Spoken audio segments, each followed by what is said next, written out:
Good morning, good morning, good morning. Happy New Year, besties. Welcome to January 2026. All effing ready.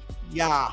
Weren't we just doing this? Clearly 365 days ago, but I feel like we were just doing this. Shout out to all of y'all. I know it's early. I know it's early. Is it like 9 o'clock? So I'm doing this early because I'm up. I didn't think I would be up, but we might as well get this party started because there's so much going on with regard to this damn daycare, Minnesota, child care, Donald Trump, because you know everything is Donald Trump. Donald Trump's fault. Forget Tim Walz, forget Ilyan. All that matters is Trump is bad, child. So we got to make sure that we try to keep up with it because, child, I don't even know that I can keep up with it because there's so much stuff to keep up with. I can't. Shout out to y'all that's sending me the shit though, okay? Because that helps. It's a lot, but that helps. And then I'm trying not to repeat stuff, but it's this is crazy, y'all. This is crazy. But anyway, what did y'all do last night? What did y'all do for New Year's? Is that what's going on? Is everybody still hungover? Everybody drunk? Hopefully everybody is okay. Everybody is safe. Everybody made it home or whatever your destination was. And you don't have to work today. Oh, Lord. Who got to work today? That's the other thing. Hopefully nobody, at least, at minimum, has to work and they get to enjoy this whole day off. But if you are working, hopefully you get, I was just about to say that, time and a half, double time and a half, or something and a half. Okay? Get something and a half. Because you deserve more than just the regular sprinkler. Actually, you deserve more than time and a half on a holiday like this. You know what I'm saying? It's been so long since I've had to work on an actual holiday. Way back in the day, we used to they was like, oh, you get time and a half, trying to encourage us to work. And then they're like, and then we'll get you a pizza party. Y'all, that shit used to work. I ain't even gonna lie. Okay, they was like, we'll get you pizza. And I was like, fine. You didn't have to pay for lunch. And you knew it wouldn't be, because I used to do a lot of customer service. So you knew it wouldn't be a lot of people on the phone. Now tomorrow, child, that's the day that you don't want to work. I'm telling you. The day after a holiday or the Monday after a long weekend is the day that you do not want to be on the phone because those phones will stay lit. If you know about working in a call center, it'll stay red all day, the whole shift, and you're gonna have to pretend that something's going on in order for you to get a break off of that damn phone. That's another reason why I could never do that again because of scheduled breaks. They'd be like, you get to work at like 7. They'd be like, you can take your break at 8. What? I just got here. No, it can't be changed. So you take your break at 8 and then you don't get your lunch until 1. So that long ass stretch. Oh, those people was crazy. I'm like, ain't no way. So shout out to y'all that do it, even though I think most of it's over there. I ain't even gonna say no name because y'all, the last time I tried to explain something, y'all was trying to tell me that I'm racist. Even though I know I am, I'm just saying I was racist. So I'm gonna let it go. So excuse me, sorry. So anyway, y'all, shout out to y'all for being here. January 1st, 2026, the very first day. And what are we starting off with? Foolishness. Before we get to the foolishness, please make sure you hit the like button, subscribe if you are new. If the screen don't look right to you, go back to the channel and switch over to the other one. 4 streams going on, 1 portrait, 1 landscape. Depending on what you are using, it may not look right. So make sure you just go ahead and change over. Wherever you are, hit the like button, subscribe. Actually, share this daggone video, hype this daggone video, all those things. We got to push this shit because we're moving forward because we got to make it to 50,000 sooner rather than later. All right? Shout out to all the new subscribers. I see y'all. I appreciate you. Shout out to all the mods. Everything is open. This is no subscribers only. This is no members only. It's everybody can be up in here. So watch out for the crazy ass people because you know they are coming. All right. So I'm gonna have to make a video just as an aside or come back later on and do a quick live stream because as a side note, with this passport bro development issue crap bullshit whatever you want to call it has unfolded and Floyd Wallace motherfucking Jr. and his antics down there in Brazil. So other people who are allegedly passport bros and people who are passport bros and You know, they out there running off at the mouth, acting half damn crazy. And I'm gonna have to address it because, child, I done heard my name drop, and people done sent me shit to hear to show me where my name has been dropped. And child, drop my name. All right, I got something to say, but I'll go ahead and I'll wait for that. I'll do that later. All right. Tadisha says, "Is anyone drinking champagne now?" Girl, you know what? I should have got some wine before I came up here to do this stream, child. It is 5 o'clock somewhere. F it, right? I didn't think that through. Child, how come I didn't talk to you before I came on here? That would be fun now, wouldn't it? A mimosa would be even better. So champagne and orange juice, y'all know that's one of my favorites. I told you I got a cruise scheduled on hold. I think I'm gonna do it. I'm gonna do it for it's in June, so for around my birthday. But and it's coming out of New York, so it makes it so much closer when it's out of New York instead of having to fly to Florida. Even though I'm supposed to get that Fly Frontier, where you can fly whenever you want to. Anybody have that? Because I need to know if that's worth it. You can pay one price, then I think whenever you're ready to fly, as long as they have room, you can get on there. The only problem is Frontier is always packed, so I don't know. I've been doing American Airlines lately, and they've been all good in the hood, but it's probably cheaper and quicker just to take Frontier to go to Florida. Anyway, let me go ahead and get this party started. All right, so where are we going to start at, y'all? Y'all hit the like button for me. I thought I had something funny for y'all, but I don't. Sorry, I tried. I can't. I failed. All right, let me start here with Elon. I know you're like, who gives a damn about Elon? I don't. But Elon had something to say because he said, traitor Tim Walz, Elon Musk blasts Minnesota governor over alleged fraud scandal. So let's hear what Elon got to say. Plus, it's on the Fox Business Network. Took to X to call Minnesota Governor Tim Walz a traitor over his state's alleged fraud schemes. Liz Peek, great to see you, Liz, joins us now. Would you use that word, Liz, traitor? Well, I think he's certainly a traitor to the taxpayers of Minnesota and generally also to the population in Minnesota that requires the services that basically were not delivered. So, yes, I would go along with that. I mean, after all, the Minnesota Child it and brought out the T word. Budget, remember, Ashley, is only about $66 billion. If it's true that somewhere between $1 and $18 billion went missing, that is a giant hole. And it's almost impossible to imagine, given the closeness of the Democratic Party in Minnesota with the Somali community and with a lot of officials basically sort of being involved in both camps, it's almost impossible that officials did not know, including Governor Walz. I have no idea if his agencies were actually making the kinds of stops and routine investigations they surely should have with numbers of that size, but it certainly doesn't seem that way. It certainly doesn't, at least not at this stage. Next one for you, Liz. You have a new op-ed out. It reads, 5 unforgettable lessons we all learned in 2025, but some Democrats still didn't. I love it. Take us through it. Well, Ashley, when I was sort of thinking about the year as a whole, I kept coming across major issues where we've seen a 180-degree turn in public sentiment. All right, y'all. I don't give a damn about none of that. Stick to the point, child. You said this shit was about Minnesota. Make it about Minnesota, child. Moving on. They just want to sit over here and be run off at the mouth. I don't give a damn. Where are we going? Let's go over to Fox. Hold on. Fox. The other Fox. It says Trump demands answers on Minnesota fraud scandal as Walz called to testify. Where are you going to go? Oh, shit. This is less than an hour old. Where are you going to testify at? I didn't hear this one.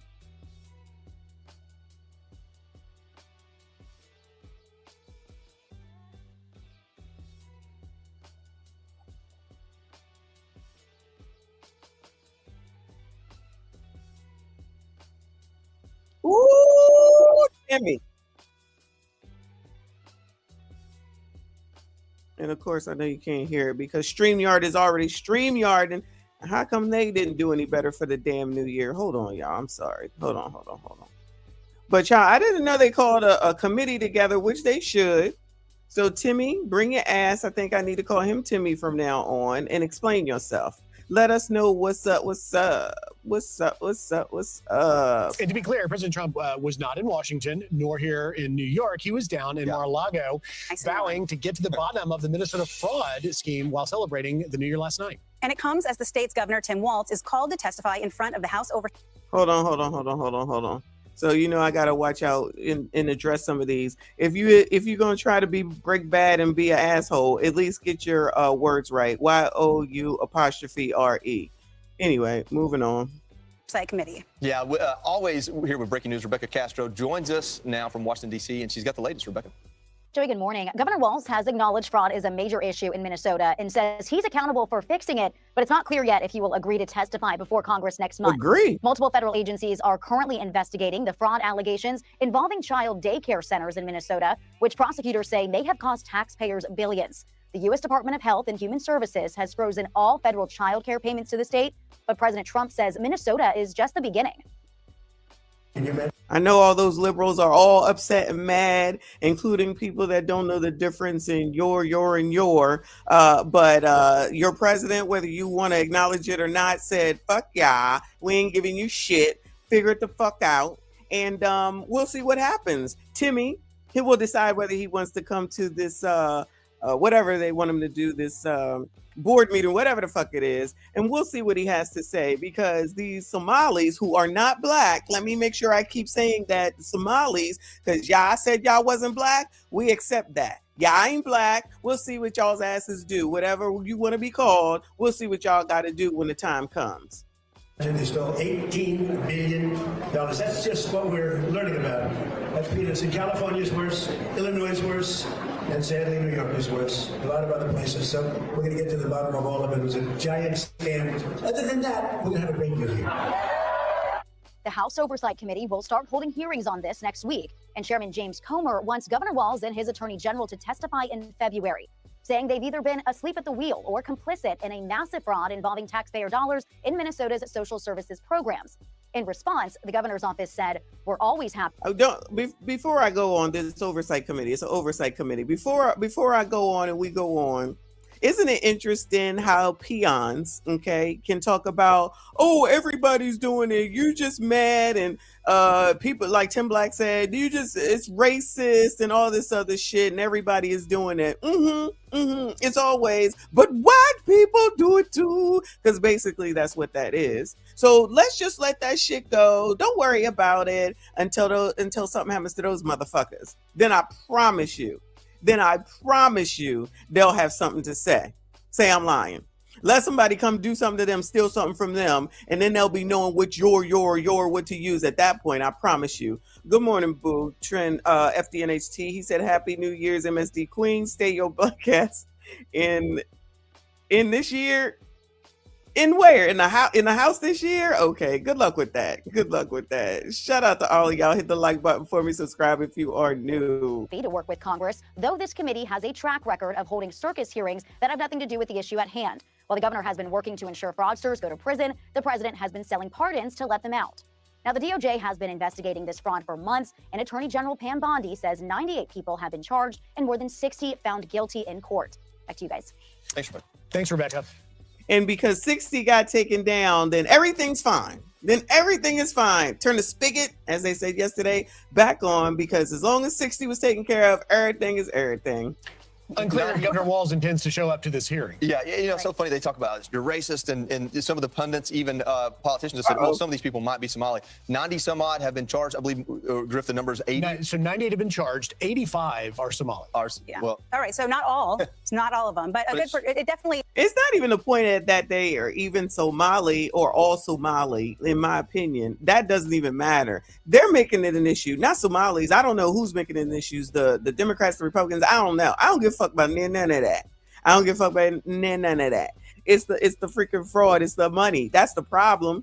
But child, as long as somebody says, I can't believe that man just said racist, honestly, because before they really wouldn't say that. Now he's freely saying that, because this ain't no fucking racism. I don't care what nobody says. It's you fucking stealing. It brings the broader concept of it's part of this community, and so to say that you can't talk about being Somali and part of this fraud, that's wholly untrue. Okay, we have to be honest about what's going on here, and because of this, President Trump has. Sorry. So if it was black people, shout out to the colors. Good morning, Happy New Year, colors. If it was black people, they wouldn't be sitting up here talking about the blacks, black, ebonies, chocolates, colors. They wouldn't be saying all that. Okay, so since Somalis are not black, they got to name them. Okay, Somalis, that's what you want. Somalians. I'm sorry. Shout out to G Honda. Happy New Year, boo. Somalians, my bad. So Somalians said they wasn't black, which they're not. Okay, we accept that. So now that's why you're being identified. That's what y'all wanted. That's what interesting how now y'all don't want to be identified. Let's identify y'all Somalians. That's what you are. Shout out to y'all. Done what he can, and he's getting more federal support down there. And he's also saying we need to be auditing not only all of these federal programs, who's getting the federal funding. And because of the increased oversight and the auditing, one of the daycare centers are saying, hey, you know, we don't have the paperwork anymore. Take a listen. Unfortunately, we saw that there was important documentation, enrollment of the children, and also employee documentation. Child, how old is this person? That was gone. There were also checkbooks that were ripped from our check papers that were ripped from our book. Over in the right-hand bottom corner, liberal white woman. This is devastating news, and we don't know why this is targeting our Somali community, as one video made by a specific individual made this all happen. So I want to say one thing. I don't understand why they have to turn it around and say, why are you targeting this Somali community? That's not what they're doing. They're targeting this Leering Center because of the massive fraud and abuse that has been uncovered. And again, not just... Thank you, white woman on the screen right now. She's saying the exact same thing. Don't change it out now, Somalians.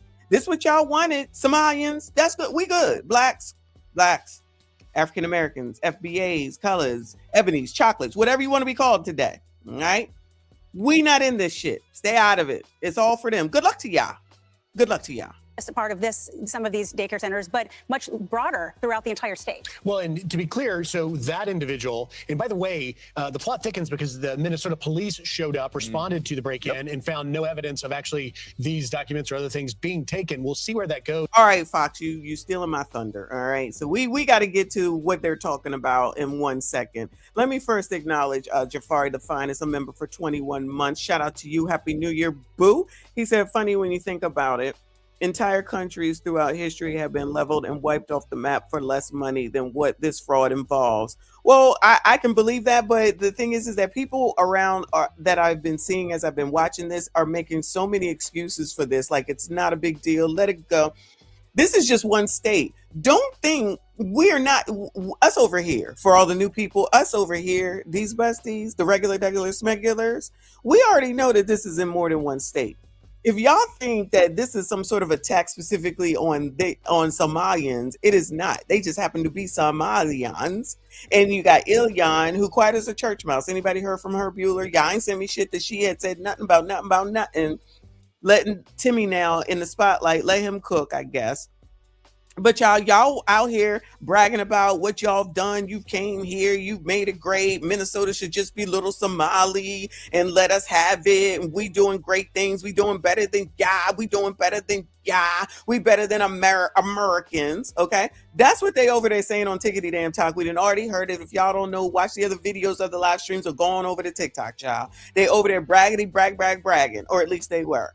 Okay, at least they were. Now it's oh my god. It seems to be changing. The tune seems to be changing. And they slipping in black in there. No. Y'all ain't black. You are Somalian. Keep that same energy, child. Keep that same energy. Good morning, Frederick Howard. Thank you, boo. Appreciate you. Happy New Year. Thank you so much for the super sticker, as always. Shout out to my fave up in here. I appreciate you. Happy New Year to you, boo. He said, Merry New Year to the lovely Michonne. Thank you so much, boo. I appreciate you. Yesterday, I missed the Cash App. I apologize.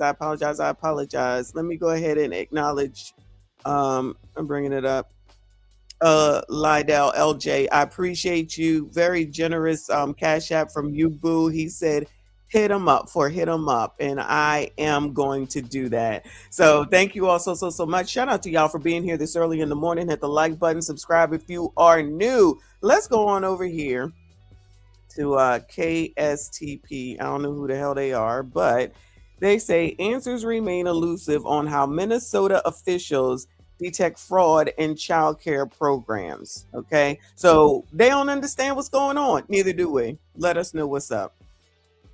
Tonight, 5 Investigates is pressing the state of Minnesota to better understand what it is doing to identify fraud at taxpayer-funded daycares. A recent viral video has reignited this issue, which was first reported by 5 Eyewitness News almost a year ago, last January, and it's led to significant fallout. Tonight, Renee Cooper is tracking the impact of all of it. But we start with investigative reporter Ryan Race, who's asking officials and providers what steps are being taken to find sham operations. And guys, you may remember on Monday, state officials told us previous inspections at those 10 daycares featured in the viral video found no signs of fraud. Records show quite a few safety violations, but no allegations of falsified records or attendance discrepancies as claimed by that YouTuber. Tonight, we're asking this question. How do they really search for fraud, and how effective is it?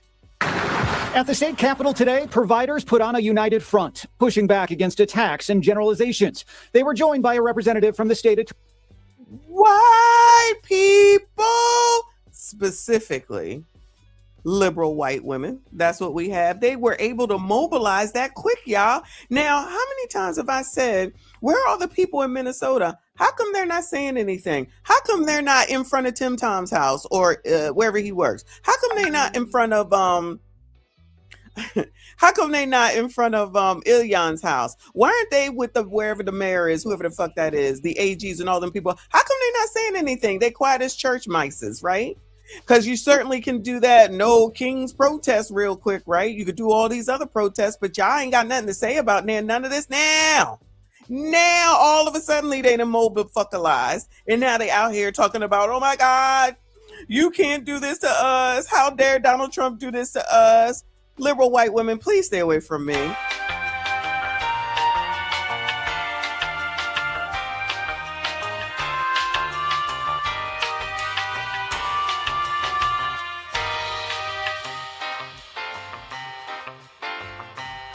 What kind of shit is that?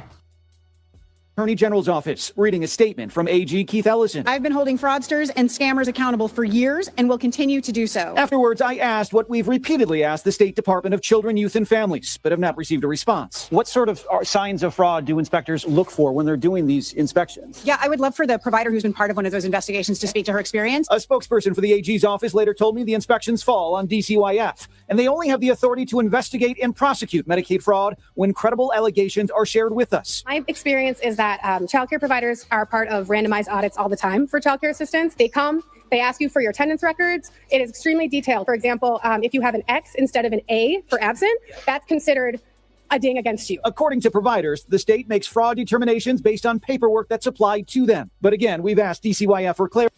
First of all, this information should already be there. We just started 2026, right? So clearly they wouldn't probably allegedly have 2025. Let's just say they do it on a yearly basis. So where's 2024? 2023? 2022? 2021? Anything before 2020? Anything? So where the shit at? Now that is the fault also on whoever's in charge of auditing and compliance. I mean, y'all can come out here, liberal white women, and say, it's just how it's done. It's so easy. This shit ain't been done, or else someone would have paperwork on the shit. That's the fucking point. And that is how you have fucking fraud, allegedly. Sending these questions multiple times since late Tuesday and still no response. And this is certainly not the first time these questions have been raised. Back in January, DCYF Commissioner Tiki Brown faced similar questions from lawmakers and appeared to concede that more could be done. We certainly need to investigate that more thoroughly. During that hearing, the agency touted, I feel like people don't want to. I think some people think they about to lose their jobs, okay? Allegedly. Depending on whether the officials here in Minnesota do the right thing. I mean, the people will be scapegoats for sure. But child, don't come out here, well, maybe there were some leaks. Nah, bitch, you should have known already. A multi-million-dollar investment for an electronic attendance system at taxpayer-funded daycares. I think one of the ways to proactively monitor and attend to fraud is to move forward with this statewide electronic record-keeping system. Now, right now, the agency monitors attendance through paper records when providers submit for reimbursement. According to lawmakers, the federal government requires an electronic attendance system, but the state has received a waiver in recent years. I learned today the state is rolling out this electronic attendance system this summer. They received it. So then they should have very well intricate documentation.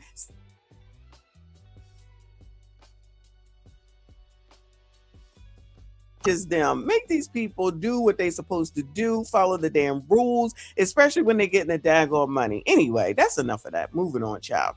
Because it looks like there was an issue at the daycare, child. All of a suddenly, yeah. All of a suddenly, out of the blue, for all the like, look, there's a mixed bag of people in here. I see it, right? Oh, but Donald Trump is a 34 count felon, and this one did this, and this one did that. See, that's what's wrong with Americans. Y'all can't stay on task for shit. Ain't got nothing to do with nobody but this. And somebody, if you got a problem with what's going on over there, whatever the fuck y'all complaining about, go talk to them people over there, or go do your YouTube thing like what is his name? Shirley. What is his name? Nick Shirley. Nick Shirley did, and maybe you'll get that traction. But I've already said this shit should have been taken care of. The fact that this person, Tim Walz, was a nominee for vice fucking president, and this just all miraculously was not seen when Cam and team was supposed to be investigating, doing background checks, extensive background checks before choosing him, shows how much full of shit she is. I don't care if you like her or not. Fuck that bitch, okay? I don't give a fuck. That sounds crazy. And anybody that can overlook that, you're crazy too. Either they didn't do their job, which I don't believe at all. They just didn't give a fuck. So while you sit up here and say that it's all Republicans and they are not above reproach in any way, shape, or form, we talking today about Minnesota. Tim Walz, Ilyan, and whoever the fuck else there is responsible for this shit. That's what we talking about.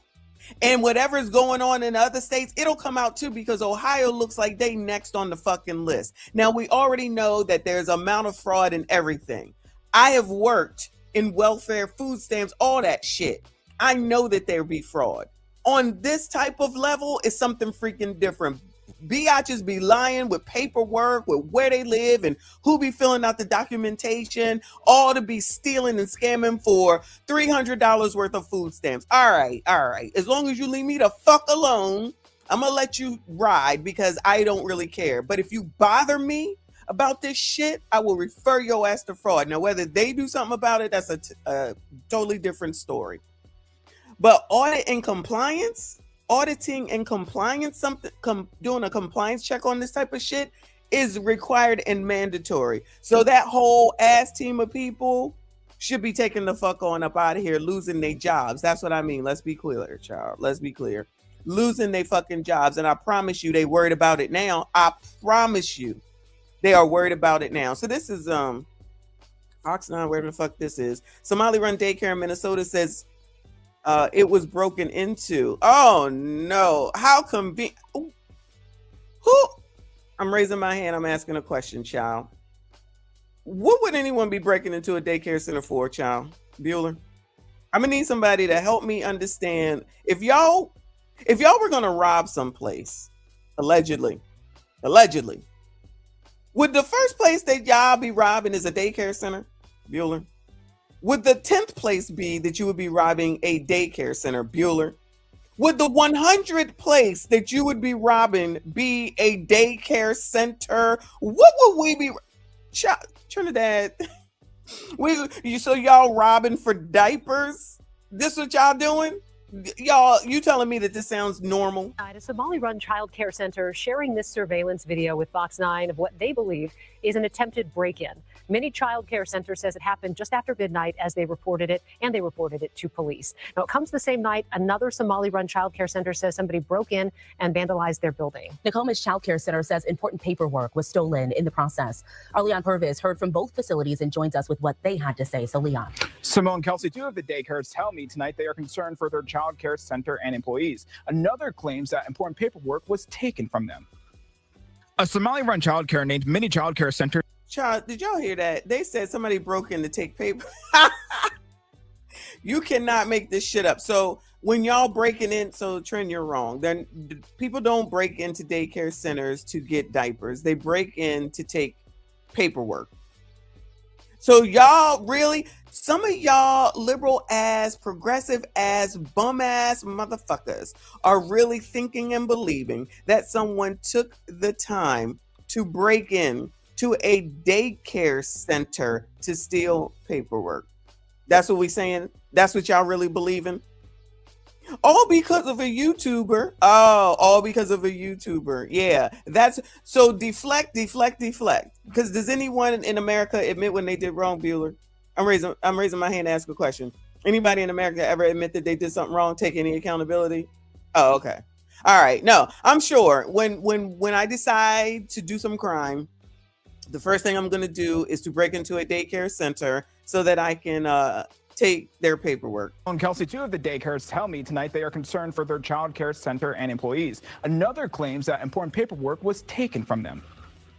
A Somali-run childcare named Mini Childcare Center shared this surveillance video with us. They say someone tried to get inside after midnight. Honestly, it's shocking. It's honestly really sad, and it makes me feel concerned for my own safety at this point. Just last weekend, a viral video was filmed outside of Somali-run daycare centers claiming they were fraudulent. This childcare center was one of the centers in the video. Fox 9 visited the site and saw kids were at the childcare center on New Year's Eve. The manager tells Fox 9 kids go in and out a different door, and this has put them in a position where they're... Oh, now kids go in and out of a different door. Oh, yeah. So when y'all go to drop y'all's kids off, right, for daycare, and they say, y'all, bring your kids in the back. Now, I know as a black person that black people would be having a fucking fit talking about this ain't slavery. So everybody else, what would y'all be thinking? Oh, okay, not a problem. Y'all wouldn't think that that was weird? Y'all would just go along with the flow? Does any of that really make sense? Just like somebody breaking in to steal paperwork? Fox 9 visited the site and saw kids were at the childcare center on New Year's Eve. The manager tells Fox 9 kids go in and out a different door, and this has put them in a position where their safety is at risk, and they're getting phone calls constantly. And it used to be parents running late, parents running behind, what time they would be coming or whatnot. And now it's more or less people just like antagonizing us and calling us, trying to either threaten us or tell us just false information that they want to enroll their child here. Wednesday morning, Nokomis Daycare Center, another child care center, addressed an alleged vandalism and break-in that happened overnight. We've been receiving hateful messages through our voice notes threatening us for the past couple of days. Managers claim they found documents missing and their building damaged. Now, before we hear it, if they give us the information, I wonder what documents were stolen. Maybe it was blank applications. No. Maybe it was the list of things that they need to go and buy for the daycare. No. Maybe it was the alleged list of kids over the last 2, 3, 4, 5 years and what they pay and what the portion that the state and the federal government pays. Maybe it was that. Ding, ding, ding, ding, ding. This is devastating news. And we don't know why this is targeting our Somali community. As one video made by a specific individual made this all happen. Other daycare providers are worried about their safety and reputations. I don't know how to protect my records. And they're going around vandalizing the daycares and collecting the student data. They vandalized and took the student data. Y'all, listen, if you here right now and you believe this shit, I'm gonna tell you, you're a fucking asshole. You might as well scroll the fuck up and move on. This is the dumbest shit I have ever heard playing in your face, and motherfuckers will believe this shit. Both of the daycares tell us tonight if you want to check out they're not fraudulent, to come visit them during business hours. Child, thank you, Mr. Reporter Dude, but ain't nobody falling for this mess. But somebody is. It ain't us though. It ain't us. Let me go ahead and get this video where the Somalis fight back. So this one says from WCCO, Minnesota Daycare Center fires back in response to viral video. All right, y'all, what y'all got to say? Sheesh. This is crazy. There are major developments in Minnesota's fraud crisis, specifically related to childcare. Here's the latest. We believe the state of Minnesota has allowed scammers and fake daycares to siphon millions of taxpayer dollars over the past decade. The U.S. Department of Health and Human Services says it's freezing childcare funds for Minnesota after a YouTuber claimed to uncover fraudulent centers in a viral video. The state gets about $185 million in federal funds each year. The HHS deputy secretary says he's demanded Minnesota Governor Tim Walz audit those centers featured in the video. The governor responded on X, saying this is Trump's long game. We've spent years cracking down on fraudsters. It's a serious issue, but this has been his plan all along. He's politicizing the issue to defund programs that help Minnesotans.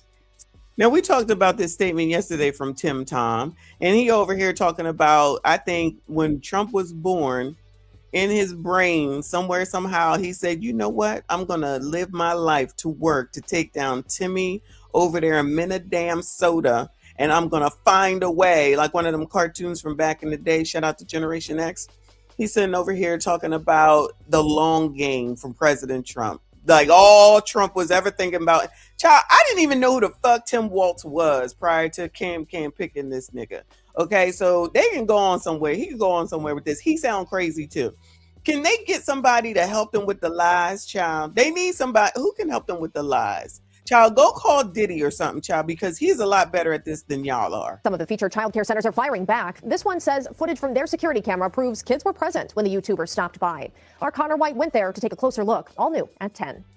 You want to make ready for kindergarten. This is ABC Learning Center in Minneapolis. You have to learn ABC and numbers. Director Ahmed Hassan gave WCCO a tour after finding his daycare in the national spotlight. All right, we've arrived to ABC Learning Center. In a now viral video, right-wing YouTuber Nick Shirley claims nearly a dozen daycare centers in Minnesota are taking public funds but not providing a service. He says ABC Learning Center is one of them, knocking on the door in mid-December. I would like to check a child in the daycare. Hassan says his employee didn't respond because Shirley was in a group of about 8 people, and his staff were concerned about recent ICE activity. Is this daycare committing fraud? No. So you think that not opening the door to ICE is gonna stop them from coming in? ICE, baby. Dun dun dun dun dun dun dun. So were they dressed like ICE? Does ICE come in a t-shirt, y'all? Bueller. Now ICE, I ain't gotta worry about it where I'm at. Praise the Lord. But if ICE shows up, do they come in a sweatshirt and sneakers? In a vest like the other dude had on? Is that how they show up? I could have swore they came in uniform, tactical, weapons, all black or so. Child, come on with these lies. Find someone to help y'all with these lies. We thought it was ICE. Bitch, even if you thought it was ICE, they still coming the fuck in. You think they just gonna be like, okay, we'll come back. Unlike the door, the next time we come back, we appreciate y'all. Oh my God. My fave, thank you, boo. He said maybe the robbers help by maybe the robbers help by recycling the paper. Maybe that's what they was doing. They was doing their best to help out the whole world and doing their part to freaking recycle. That's a good one, child. Shout out to everyone that is here. There's 500 people amongst all the channels. Please make sure you hit the like button, subscribe if you are new. No, we're not committing fraud. Hassan showed us security footage from the same day Shirley was here. According to the timestamps in the videos, this woman takes a young child into the center at around 9 a.m. that day, about 3 hours before Shirley arrives at the door closer to the street. Within the hour after Shirley leaves, a woman arrives at the other door with a stroller. A larger family heads inside a few hours later. Tuesday afternoon, WCCO found at least a dozen children at ABC Learning Center, which is licensed with the state. Records show Minnesota officials last visited the daycare in November, noting some corrected and ongoing violations related to day-to-day operations, but no record of fraud. What did I do? I'm just a typical human being who wants to live and do the right thing. I have kids to feed. Umi Hassan, the daycare's current owner, believes these latest fraud accusations are political. Both she and Hassan are Somali Americans. We pay our taxes. We do whatever we can to be a law-abiding citizen. At the same time, when one Somali does something wrong, we all get collective punishment. With Shirley's video now approaching 2.3 million views on YouTube alone, they say they are getting non-stop phone calls harassing them. I was looking for a place for my granddaughter. With many of those calls attached to out-of-state phone numbers. They normally say, knock, knock, we're going to come. You're going to arrest, something like that. Hassan says they turned over attendance records to comply with the Department of Homeland Security request. They're now waiting to hear back. CBS News is reviewing records related to the same daycares. All but 2 have active licenses. And Aaron, while the active places have violations related to safety or staff training, there's no recorded evidence of fraud specifically. Okay, interesting, Connor. Thank you so much. Well, another facility highlighted in the YouTube video was Quality Learning Center. The people operating it would not speak with us, but we did talk to a mother dropping off her kids. I take my kids here, 2 o'clock to 10. Yeah, there's a lot of kids inside. We spoke with another woman who says she owns the building that houses the daycare. She says they've been operating there since 2017. Who is in Minnesota? We asked this yesterday. Who is in Minnesota, and who else take their children there? Anybody other than Somalis? Any black kids go there? Any white kids go there? Any other people go there? Bueller? Anybody? Confirmed, denied? Oh, is it only for Somalis? Is that discrimination? Is that racist?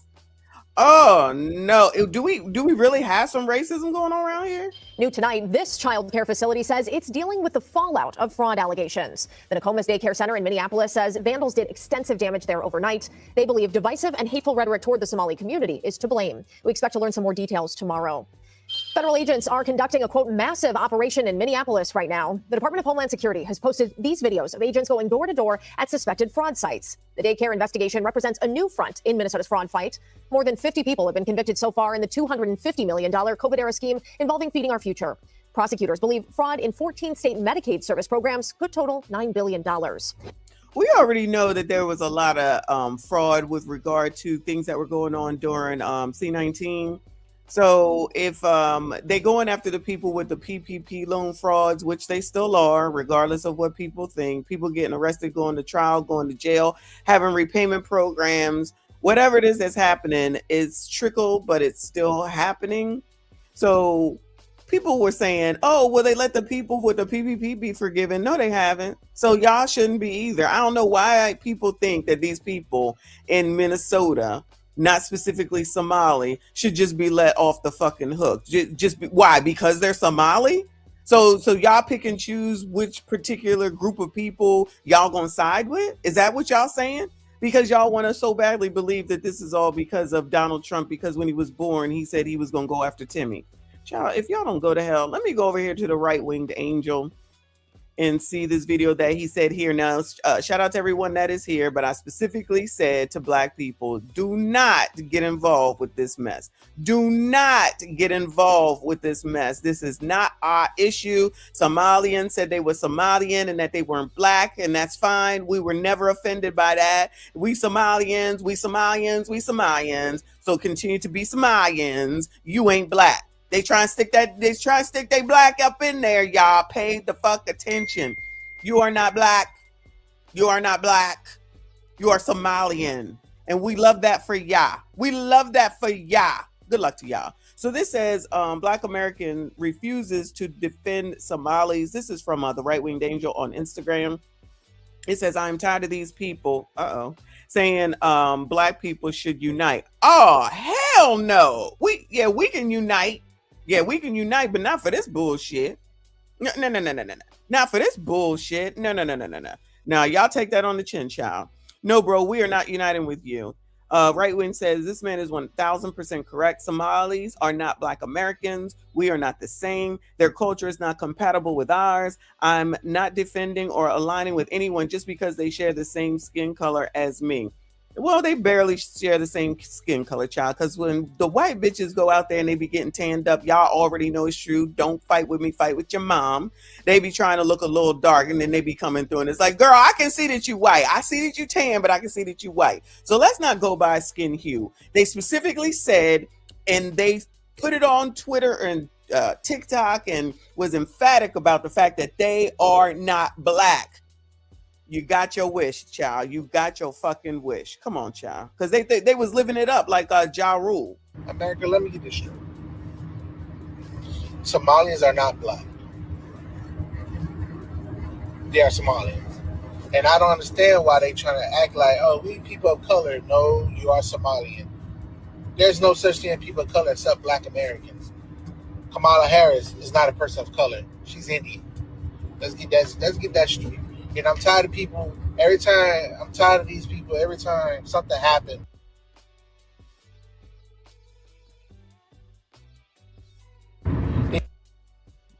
Go to the white apologists, bro. Go to them white liberals, man. Stay. Oh, they are white liberal women. They always there to fuck shit up. With them, they would protest for you because us Black folks are not protesting with y'all. And you see Black people protesting with you, they not Black Americans. They are the Haitians or something else, bro. They're not Black Americans, bro. And if they are Black Americans, they just as dumb as the white liberals. All right. So again, Somalians are not Black. Somalian, stop trying to act like y'all can compete with us, bro. Y'all can't compete with us, bro. All right, y'all can't. Go to the white apologists, bro. Now, I don't know about the competition or whatever. And for those that are not Black, you should dial it back because you don't know nothing about what the fuck it is that we're talking about right now. At least those of us that got some damn sense. People use us all the freaking time. These motherfuckers specifically said that they were not Black, and we allowing them to bask in the ambience of that. I don't give a fuck. I am Black. I'ma say it. They said this. We're not taking this on. This man is absolutely right. They said that. They made it clear. and probably allegedly, because they was over there living the high life, because they was low-key bragging. They was low-key bragging about what they have done and what they have created and what they have and their houses and their cars and all this and all that, blah, blah, blah, blah. Oh, now you're in trouble and now you want to start acting black? Oh, I'm sorry. So now y'all in trouble and now y'all want to claim black? No. That's not what we doing around here. I'm definitely not doing that. I don't know about y'all, but I'm definitely not doing that. You can have it. Y'all, we gonna watch from the cheap seats too and see how y'all get the fuck on up out of this. Cause ain't no uniting. You take care of it because y'all got it all. You got it going on. And this little Somali, y'all heard that girl the other day talking about Trump should actually be happy for us, happy that we did this for Minneapolis because it wasn't nothing. Didn't nobody know nothing. Okay, bitch. Whatever you say, bitch. Whatever you say. Shout out to Jay James. Appreciate you, honey. He said, in typical Tim Tom fashion, blame Trump. Child, always. Oh my God, when I was a baby or when Trump was a baby, all he thought about was what he was going to do to me. Because Trump bad. Trump bad. Again. Because Trump bad. Trump bad. Going, you're being a racist. Racist. Yeah, because of that, child. Anyway, let me go ahead on over here to my girl Jarika over here on CBS Evening News. It says, did that come up? Hold on. I only got one screen, y'all. Be patient. I only got one screen. It says fallout grows from Trump administration's freezing of Minnesota child care funds. All right, boo. Tonight, a closer look at the real-life fallout for families in Minnesota after the Trump administration paused federal assistance to child care centers there. Parents now wondering if their kids' daycare is in jeopardy as the government investigates fraud claims. CBS's Jonah Kaplan has been following this developing story from Minneapolis. Homeland Security investigation. With roughly $185 million in federal funding frozen, a question: what happens to the 19,000 children from low-income families which rely on those child care services? Over 20,000 children in over 4,000 programs across our state will lose access to childcare and early learning. $4 or $5 million got sent to this daycare center. Federal officials credited this viral video from YouTube influencer Nick Shirley, who claimed he found dozens of empty daycares and health clinics that were scamming taxpayers. Try to get in, ring the doorbell, nobody showed up. We believe the state of Minnesota has allowed scammers and fake daycares to siphon millions of taxpayer dollars over the past decade. CBS News visited and reviewed the daycares mentioned in the video. One had a playground, another shared security footage with us, showing kids getting picked up and dropped off on the same day Shirley arrived. Several daycares were previously cited for safety violations, but state regulators found no evidence of fraud. The influencer's video faced pushback today from other daycares, including this. Let me pause for a second and let Nancy know I don't give a fuck about none of the kids either. Can I be honest with y'all? I don't give a fuck. I don't give a fuck. As long as nobody's doing anything wrong to kids, it's y'all's responsibility to take care of y'all's kids. I don't want no kids to get hurt, but it's not my job to be caring for anybody else's kids because many of people don't even care about their own kids. So I'd be wondering why the fuck you think everybody else is supposed to care? Why do y'all think that your president is supposed to care about y'all? Why are y'all so fucking emotional and think that someone's supposed to care about any of y'all? I promise you, no one gives a fuck about you unless they're related to you. And child, most of the time they don't give a fuck about you either. All this shit about the corporations don't care. No, they don't. They care about the fucking money, you dumbasses. That's why the prices ain't changing, because motherfuckers keep paying the fucking prices. Why would I change my price if you're buying it? Y'all sitting up here saying dumbass shit, showing and proving that you have no fucking common sense. I don't need Donald Trump to give a fuck about me and say, oh, I love you. Fuck that nigga. Obama, Joe Biden, Clinton, Reagan. These are only presidents that I know. Bushes and Bushes, okay?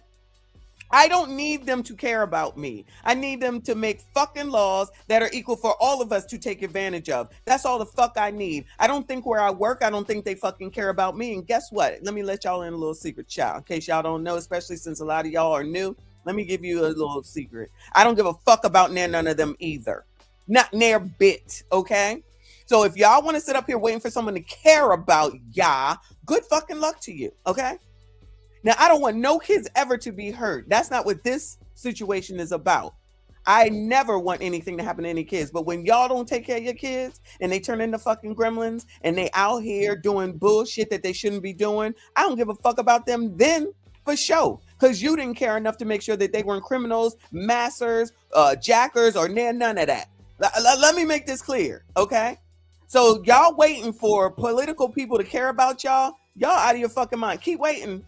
Keep waiting. Good luck to y'all. Center, which said it was vandalized earlier this week. We've been receiving hateful messages through our voicemails threatening us.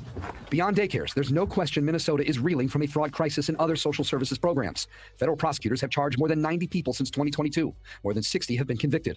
Investigators say the fraudsters exploited COVID-era rules to steal hundreds of millions of dollars intended to feed low-income kids, house the disabled, and provide services to autistic children. Court files obtained exclusively by CBS News showed where some of that money went instead. Luxury villas, fancy cars, and overseas wire transfers. There are 14 social programs in Minnesota funded by Medicaid that are currently under investigation, both by the state and federal government. Child care is not one of them. But Tarika, also tonight we're learning from Minnesota Attorney General Keith Ellison. He's threatening to sue the Trump administration if the child care funding. Oh, Lord have mercy. Of course. That's what they always do. Oh, I'm going to sue you. Oh, Lord have mercy, child. I don't understand. Just give the fucking information up. I guess that just don't make no sense. Let's look at these fucking liberal white women, child, who were able to mobilize miraculously because of something that Donald Trump did, because Trump derangement syndrome is running rampant, child. When that man dies, y'all really are going to still be blaming him for everything that happens in your fucked up life. I mean, if your life is fucked up, that's a you problem. I'm pretty sure Donald Trump ain't got shit to do with it. But they got this out here. So child care advocates speak out after federal funding freezes. Oh, so all of a sudden, you not getting something technically for the free. Then all of a sudden, you got something to say. But when all that alleged fraud was going on, y'all was all good in the hood with that. Interesting when you don't get free shit. We like free stuff. So we came out here to get all this free stuff. But then the call saying, you can't get the free stuff. What? Cause the people want to take it. And how y'all gonna take some stuff that ain't even yours? It's free.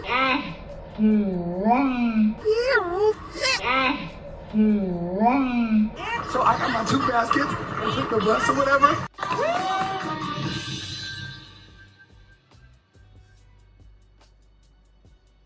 Wait a damn minute. We get down here, we get some free stuff. We're already in a recession. Times are hard. Why not just let us get the items and invest and be okay? We are Black women. We care about our crown. Why not give back to the community and let us get the product? The tools, any other eviction.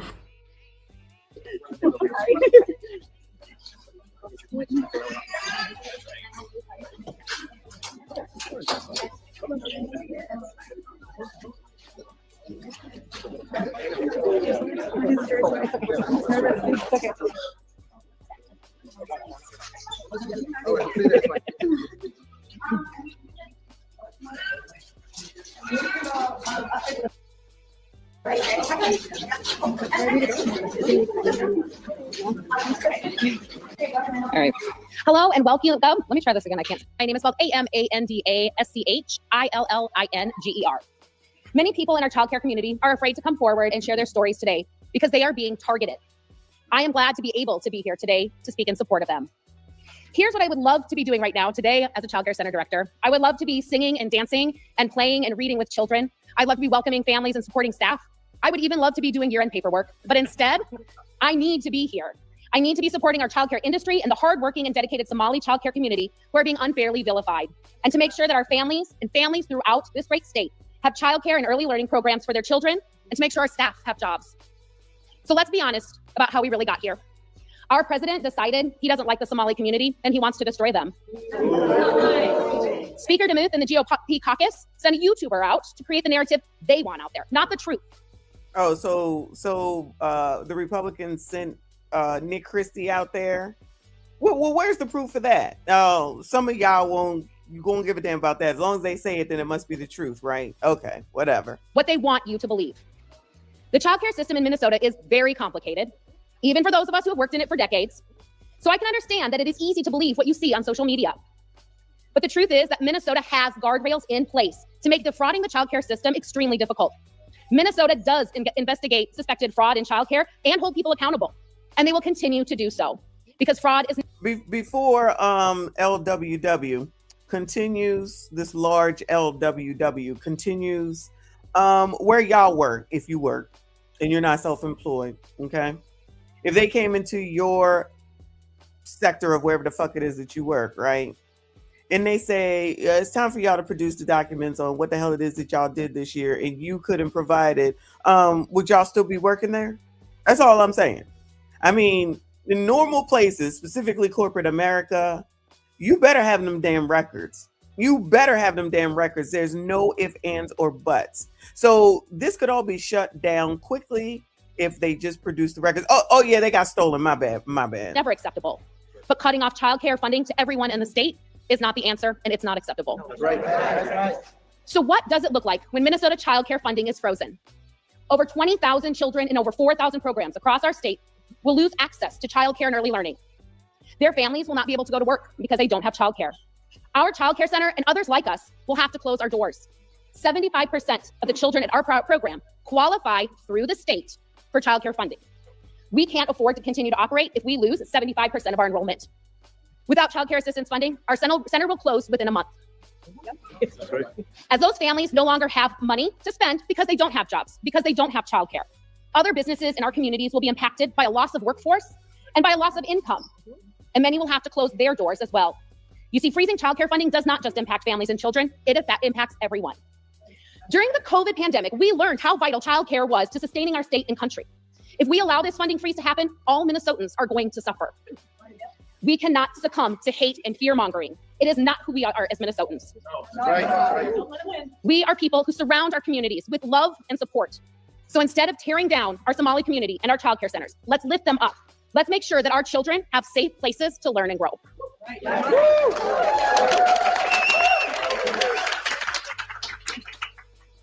Good morning, everyone. I'm not much of a good speaker, but I'll try my best. All right, you got it. My name is Bryn Mawr. I'm a parent who receives federal funding for childcare for my kiddo.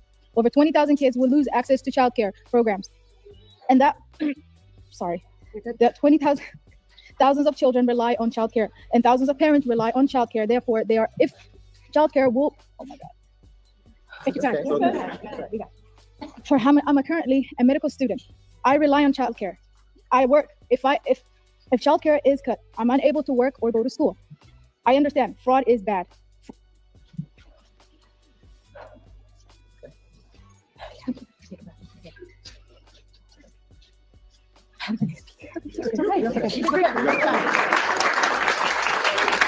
Public speaking is not her thing, obviously. All right, girl.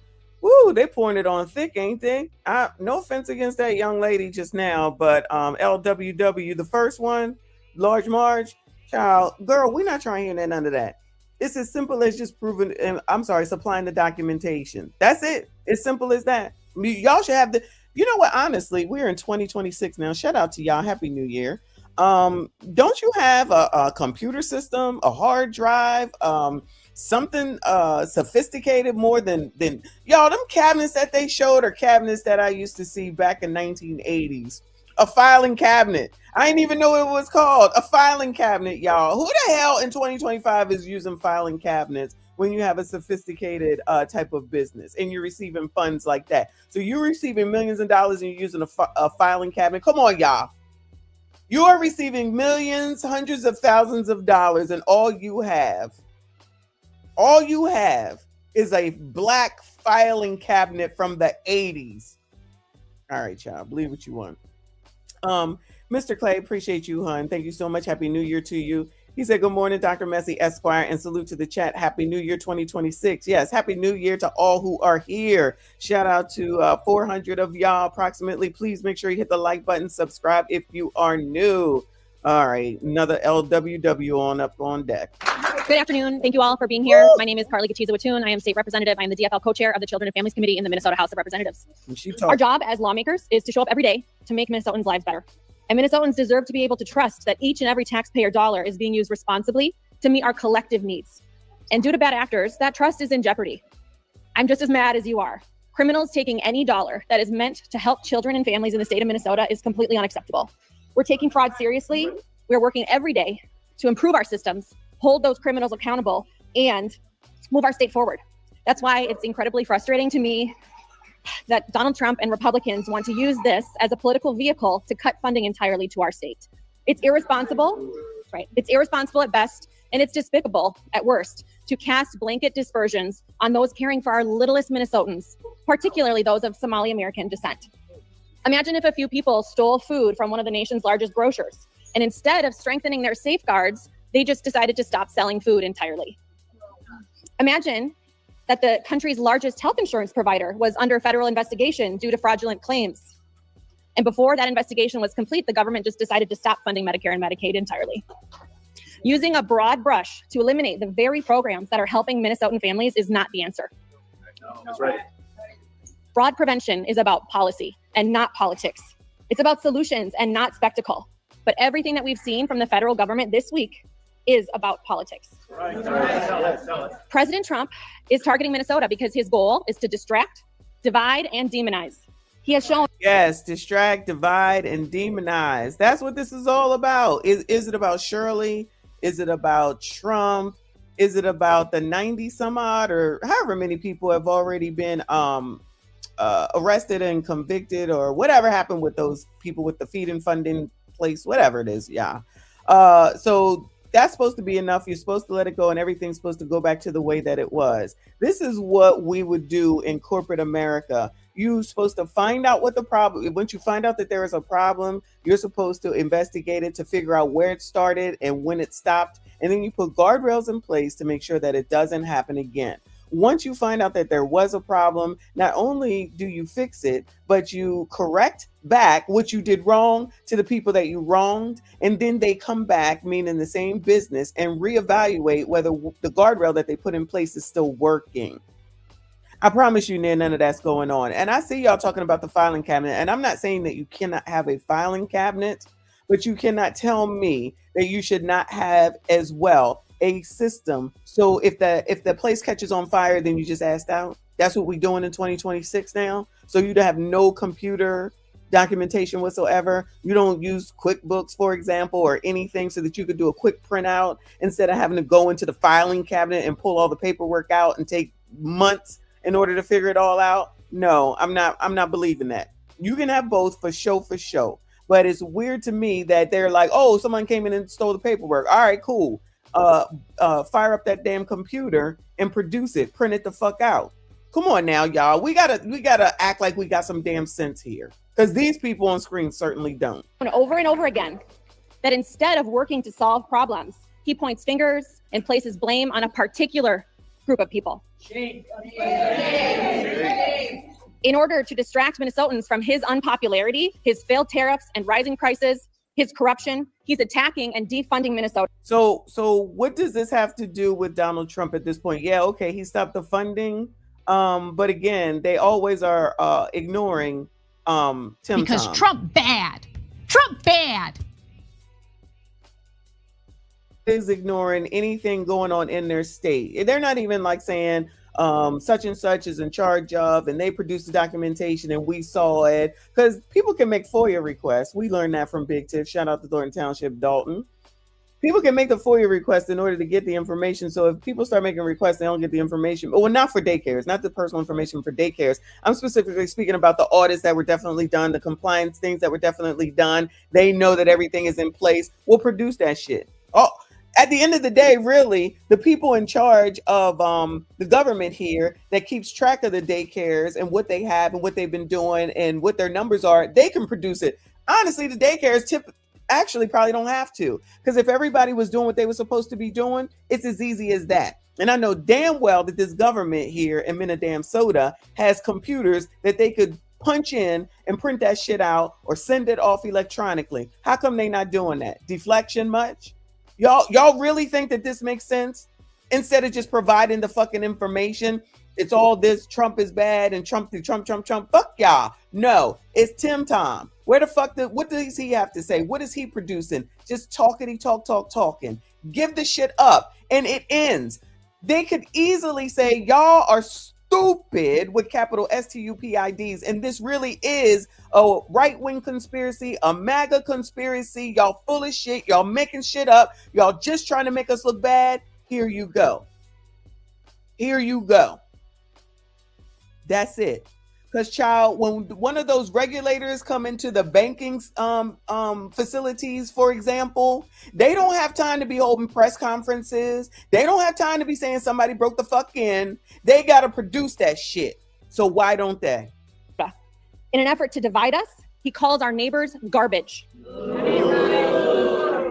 And instead of seeking bipartisan solutions, he demonizes and attacks his political opponents. The reality is, Minnesota is one of the best states in the country to raise a family, start a business, or retire. And freezing these child care assistance funds directly impacts small businesses statewide at a time when employers... Well, if y'all got it going on so much, then you don't need this shit. I'm sorry, y'all. This is the same difference of not holding criminals accountable. I mean, this sounds like criminals, but take them off the plate for a second. When you're not holding the juvenile criminals accountable and they just turn around and get out and they just do the same thing over and over again because no one is holding them accountable for what they have done wrong. That is what has been going on here, I'm sure. And now it's all this dog and pony show, and it's all Trump this and Trump that. We got it going on, and we got a great community. Y'all should retire. Ain't nobody fucking retiring in Minnesota. No one leaves New York and says, you know what? I'm gonna go retire to Minnesota. Who retires to Minnesota? Nobody. Y'all, ain't it cold there? Anyway, so she can say all this dumb shit all she wants to. It's deflection. Produce the shit. It's as simple as that. Get into your fucking computer, send that shit off. This is over, and then you prove that this was a clown show. Y'all are the fucking clowns. Y'all right here on screen and all these people that's making all these excuses, including Tim Tom, including Ilyan, and all the rest of them motherfuckers, they are the fucking clowns. Are already struggling to keep their doors open, and parents already can't afford early care and learning options. The federal government now will be keeping even more of our tax dollars, although Minnesotans already give more than we receive.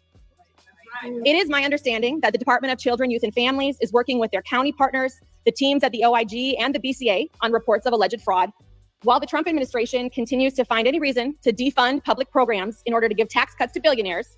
Here in Minnesota, we are going to stay focused on fraud prevention and solutions that will actually make Minnesotans' lives better.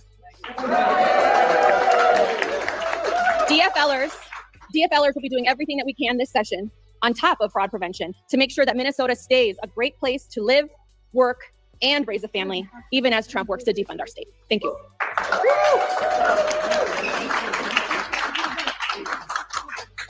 Hi, my name is Karen Moratz, CarinMrotz, and I work in the Minnesota Attorney General's office, and I'm here to share a statement from Minnesota Attorney General Keith Ellison. The Trump administration is threatening funding for the essential child care services that countless families across Minnesota rely on, apparently all on the basis of one video on social media. To say I am outraged is an understatement. Let me be clear, fraud is unacceptable and individuals responsible for it should be prosecuted. I've been holding fraudsters and scammers accountable for years and will continue to do so. Since I was first elected Attorney General, my office has prosecuted over 300 cases of Medicaid fraud and won over $80 million in judgments and restitution. And that's not counting our success in going after private sector scammers who rip off Minnesota consumers. Last year, I led a bipartisan push at the Minnesota legislature to expand the resources and tools available to my Medicaid fraud team, and I plan to do that again this year. What I will not do, if it is all within my power, is let the Trump administration devastate funding for services that Minnesota families depend on to afford their lives. We've seen this move before. In mid-December, the Trump administration gave 4 counties in Minnesota 1 month to conduct in-person interviews with almost 100,000 households that receive SNAP benefits to re-verify their eligibility. This demand was both impossible to complete and unnecessary, as SNAP recipients are already re-verified roughly once a year. The Trump administration threatened to cut off food support for almost 500,000 Minnesotans, including over 150,000 children, if Minnesota did not comply with this impossible demand. Just last week, I sued to stop that cruelty. And not for the first time, I filed this latest lawsuit just 6 weeks after I sued the Trump administration to stop the Trump administration from taking food off the tables of low-income Minnesotans during his government shutdown, and we won. There are legal and appropriate ways for the federal and state government to ensure that programs are being administered with integrity. As we have seen time and time again this year, however, this administration seems to have little interest in following the law, including laws that are designed to help state and federal agencies work together. My team and I are exploring all our legal options to ensure that critical childcare services do not get abruptly slashed based on pretext and grandstanding. This hasty, scorched earth attack is not just wrong, it may well be illegal, and my team and I remain committed to protecting the people of Minnesota to the fullest extent of the law. Thank you.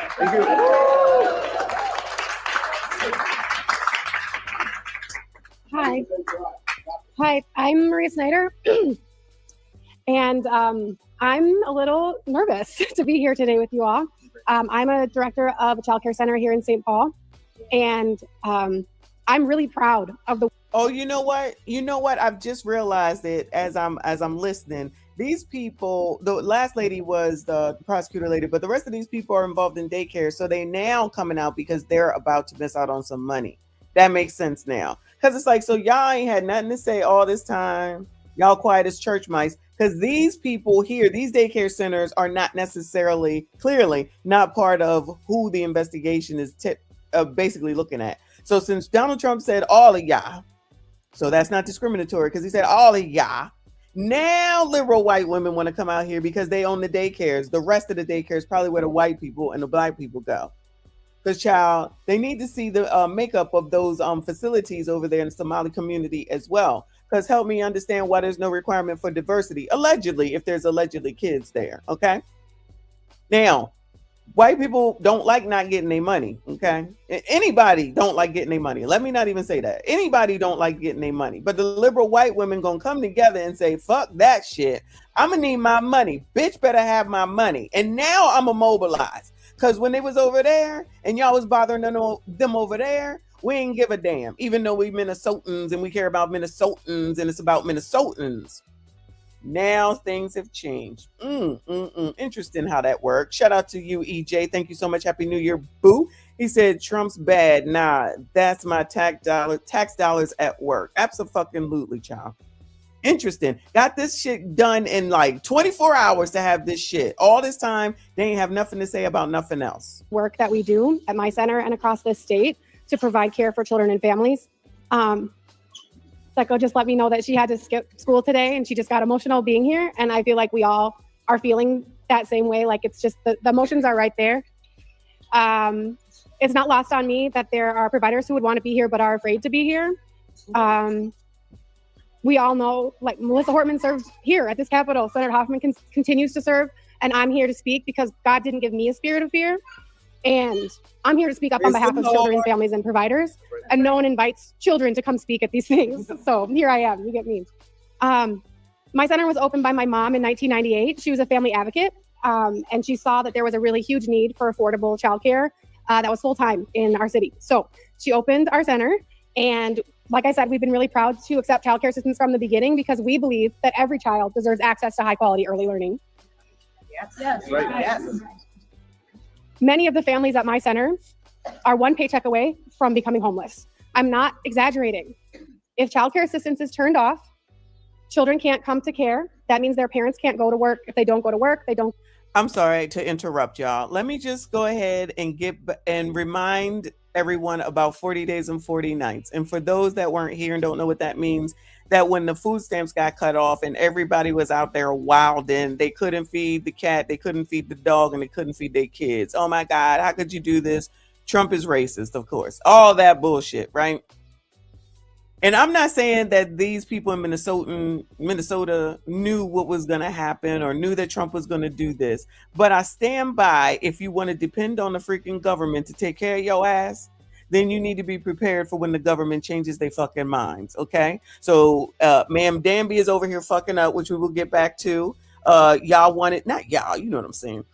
They wanted to have fucking free buses and free housing and free food and free this and free that. You're depending on the government because these are the same people allegedly on the screen that probably organized the No Kings.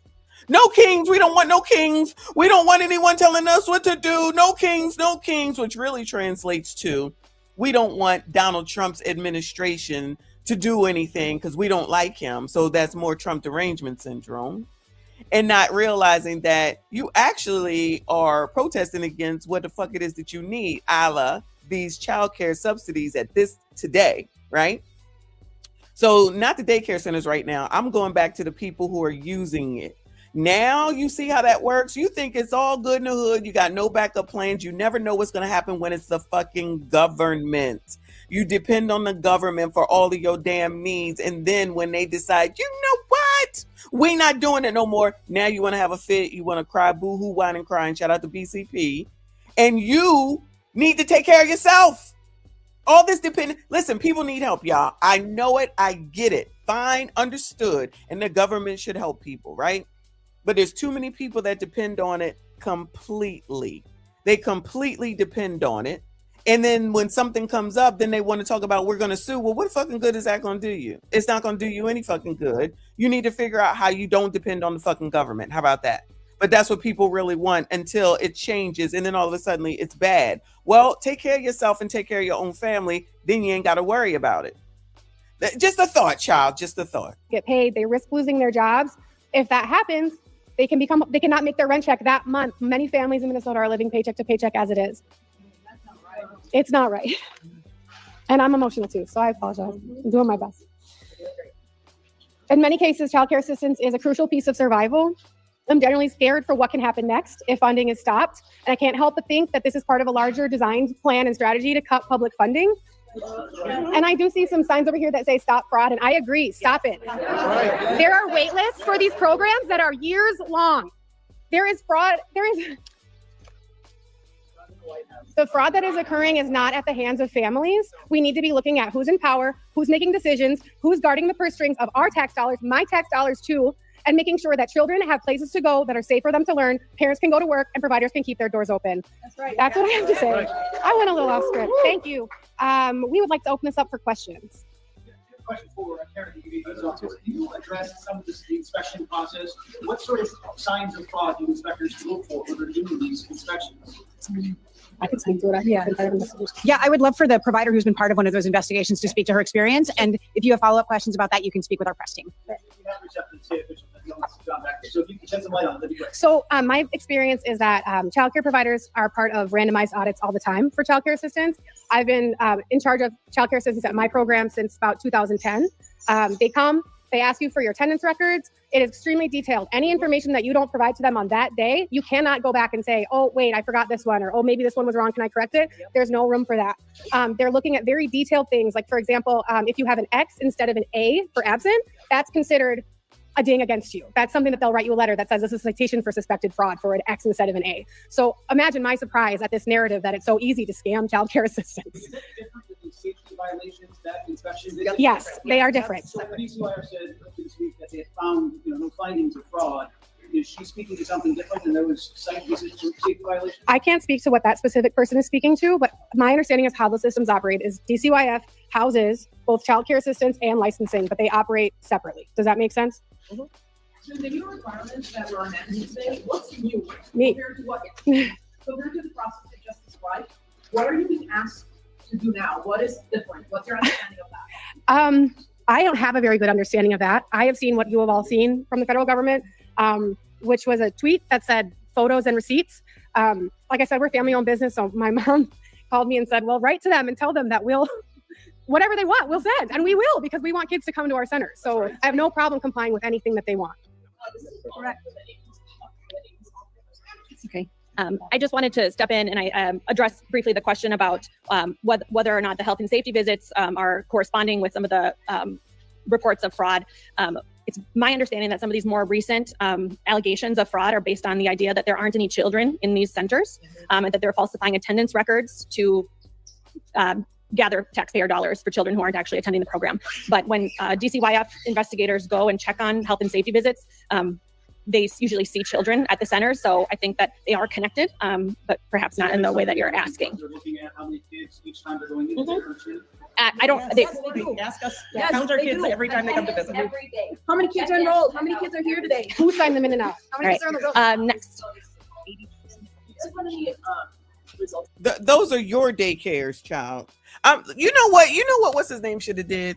He should have went over to one of their daycares and seen if there was a difference in how their daycare was running, how they answered him, whether you could get in, and all those same old things. It's too late now, obviously, because this is blown up. I wish he had done that, because I promise you, these women that are speaking right now, their daycares are definitely different than the Somalis' daycares. I promise you they are. All the freaking daycares that I've ever been to, like I said, as soon as you open the door, you get the funky ass smell of these funky ass kids. You hear these damn kids because they loud as F, they crying or running around or doing something. Maybe not at nap time or something. But child, please. So yes, everyone has to suffer when you're allowing a few to do something wrong. A few apples can spoil the damn bunch, right? Oh, nobody is supposed to say anything. You're supposed to just ignore it because we need the money now. Nah, y'all should have been saying something before. Y'all should have been holding your fellow daycares accountable to shit. Because if you know how a daycare is run, but of course they're going to stick together and say that big bad Trump is the problem. Yeah, keep focusing your ass on his ass and y'all see what will happen. Let me go ahead and thank EJ. Thank you for being a member for 9 months. He said Karen is 100 mad that a YouTuber exposed the nonsense and fraud in Minnesota for daycare and healthcare. Want to blame Trump for freezing up the money. He got their attention now, didn't he? He most definitely got their daggone attention. Thank you so much, Boo. Happy New Year. I appreciate you. Night Jade, Happy New Year, Boo. She said, where are the groups protesting against the fraud? Exactly, Boo. None. Make that make sense. No, just protesting against Trump and the fact that he froze this up because it's all political and it's racist and it's against Somalis and all this other bullshit. Nobody can stick to the point. Nobody can seemingly stick to the daggone point without saying, what about this and what about that? They can't even speak to the fraud. All they want to talk about is Somalis and Trump. That's it. I really wish he would have went to one of these people's daycares. That would have been a great juxtaposition, child. Thank you so much. Happy New Year. Shout out to EJ with another 2. He said needs to get off of Uncle Sam, also on the government, off their tip. Y'all know that's not gonna happen. And to the jackasses sitting up here talking about, oh, what about corporations? Well, what about corporations? Because that shit ain't never gonna change until you motherfuckers stop spending. If you ain't gonna stop spending, ain't nothing gonna change there. It's as simple as that. And Americans know, as much as they fucking complain, that they got it better here probably than most other places, or else their asses would have been the fuck on up out of here. Okay? So take that fucking outrage some the fuck place else.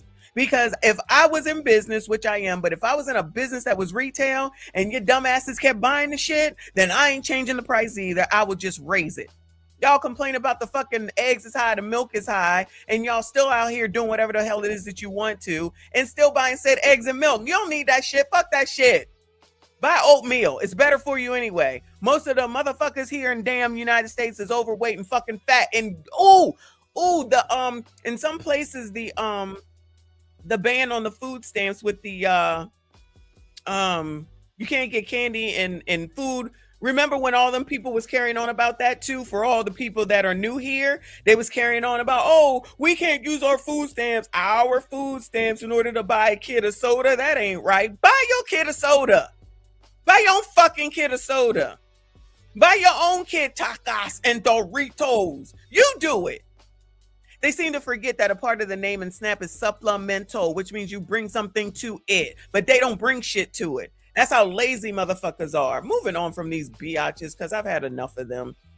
Let me go over here to News Nation, because child, there's another issue at hand on the horizon. It says HHS Health and Human Services freezes some child care funds nationwide amid Minnesota fraud investigation.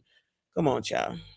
Let's get right to News Nation's Rich McHugh live for us on the ground in Minneapolis. Rich, you have been on this story from the very beginning, doing an incredible job. Get us up to speed. Thank you. Well, the crackdown continues. You know, the Trump administration said it's freezing child care funds, not only to Minnesota, but to all states until the states can prove that these monies are essentially being used in the right way. Health and Human Services says they're turning off the money spigot and they're finding the fraud. At the same time, Homeland Security is here throughout Minneapolis inspecting various locations. We have video of them doing multiple inspections throughout the city in the past couple of days. This comes after all the recent attention focused on Somali-run daycare centers here in the city. The Learning Center daycare, that was the focal point. Hold up. That is amazing, Lady Pat. Sorry if I'm enunciating it wrong. That is absolutely a great idea. They can always check the electricity and water bill since they want to lie and say important records were stolen. Y'all know, for anyone that's a homeowner anyway, that if you have a lot of people in your house, the electricity is going to go up and the water bill is going to go up. Once your kids leave the nest, everything goes down. You got somebody over for the weekend, that shit's going to go up. It only makes sense. That is an excellent idea, child. This is what I'm saying. That's why I need y'all. Y'all help me out. I appreciate you. You think they're going to think about that? Nope. They just going to sit up here and continue to say this dumb shit and just be like, oh, well, Trump, instead of saying Waltz, Omar, Waltz, Omar. Point of much of this, we visited. It was quiet earlier today.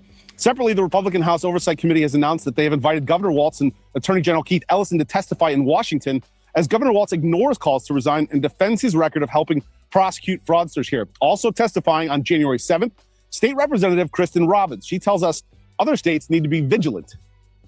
And other states should be looking at their Medicaid-funded programs for these signs of fraud. And the red flags are obvious. It's multiple services by one provider. And it's an easy barrier to entry, not a lot of checks on the providers. And hopefully other states are doing better on the oversight than Minnesota has done. But my concern is that once they kind of figured out the business model, that has been exported to other states. One of the aspects of this that Robbins tells us is a huge red flags is clusters of healthcare companies in one location. We went out earlier today to investigate. Take a look. This building right behind me has 22 different home and community-based healthcare companies registered in the building. It's only 4 floors. I walked in there yesterday trying to find a number of them. Many of them appear to be just window fronts, door fronts, with nobody behind. So same story, different location. We're here in St. Paul at this building, which looks like a warehouse or a dilapidated old building. Inside this building, there are 60 registered home and community healthcare organizations inside this one building. We're here in Northeast Minneapolis, and we're at a building that I believe is on the radar of authorities. They have questions about it. A lot of the businesses in here are home healthcare businesses. Of the total businesses, there's 37. 17 of them are home healthcare businesses. Now, sir, now you got to go figure out how much money the government has been giving them. There's just layer upon layer upon layer of fraud throughout this city, Jessica. As for whether Governor Waltz is going to testify before the Oversight Committee, that remains to be seen. We asked him, his office, if he was going to testify, and we have yet to hear back. Back to you. All right, Rich McHugh, thank you. Thank you for watching. Thanks, Chris. Let me go over here to their next story that they did. Minnesota pays millions to assisted living facilities linked to fraud defendant. That's the one I thought I was playing, so my apologies. So let's hear what this dude has to say, because he did some more looking into it. Thank goodness. $250 million of COVID funds meant for a child nutrition program. Now we're digging deeper and looking into adult care and assisted living services. Let's get right to News Nation investigative correspondent Rich McHugh live for us on the ground in Minneapolis. Rich, good evening. You've been covering this from the very beginning. What are you learning tonight?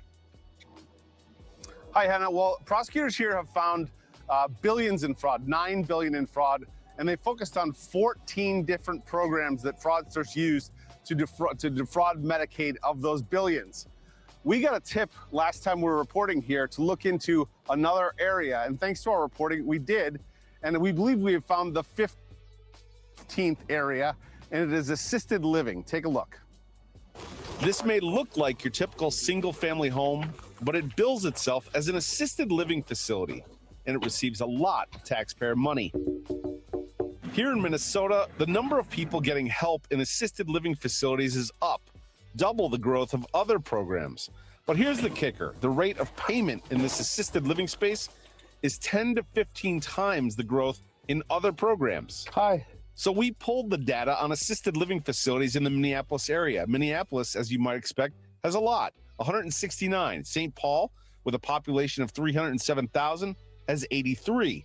But Brooklyn Center, 30,000 population, has 106. And Brooklyn Park, population of 84,000, has 181, more than Minneapolis, a city 5 times its size. Who lives there? Who lives there? But this assisted living facility puts this all in perspective. It's owned by a man indicted for laundering $1 million in the Feeding Our Future scam. He's Gandhi Mohammed. Oh, no. Oh, no. It gots to be racism, child. It just gots to be racism. Go, you're being a racist. Racist.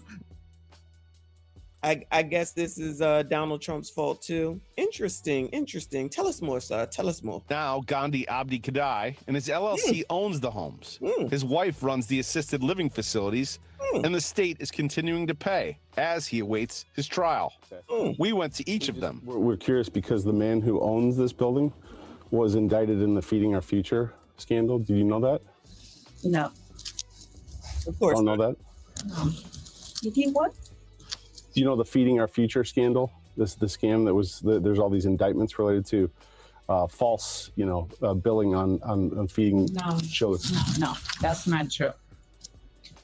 That it's not true? It's not true. The way I know that, no.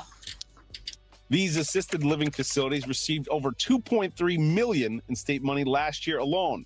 2.3 million in state money for the person that's trying to act like, again, no one should say anything about this because it's federal. It's a mixture of both. It doesn't matter. If the money is being given to you and you are the steward of the money, it's your responsibility. Can y'all act? If you have no sense, please leave. Child, please leave if you have no fucking sense. If somebody gives you fucking money, you're in charge of the fucking money. When the bank gives you money to fucking borrow, you're responsible for that shit and you're responsible for paying it the fuck back. Come on now, y'all. You can't be this stupid. Hit the damn like button, subscribe if you are new. A Minnesota Reformer article says he has been paid a whopping $49 million since 2016. How is it possible that this person who's been indicted in Feeding Our Future also is still collecting checks from the state, running these assisted living centers with his wife? I honestly have no idea. It seems like the most basic due diligence would have been to run a check of all the people indicted in Feeding Our Future and then make sure they're not getting paid from other state programs. And at least in this case, and I've heard perhaps in others, they didn't do that. State representative. So you're trying to tell me that you go ahead and you even get convicted in that same daggone state and your ass can still be get money, but we're supposed to believe that over there on the child care side that they're doing everything and all the guardrails are in place and this is just Trump's fault and you don't understand because we do everything wonderfully. Child, if these people don't go to hell. Kristen Robbins is the chair of the House Fraud and Oversight Committee here. So this person owns assisted living facilities and his wife runs the service provider part of it. So he owns the property. One of the properties was purchased with the same shell company he used to money launder in Feeding Our Future. And now that same shell company has been used to buy a new assisted living facility property.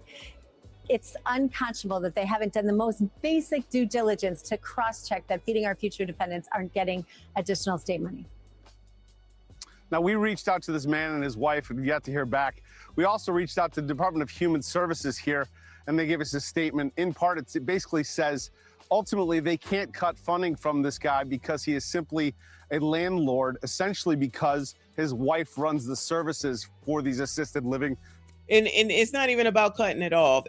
I mean, they'll figure it out, hopefully, going forward. The point is that, like she said, why was there no cross-checking? How is it that a person can be convicted and their name not blip somewhere? Oh, yeah, maybe because they're using filing cabinets, allegedly. And say, well, you know what? Your name comes up here as the owner of the home. He's the owner of the home.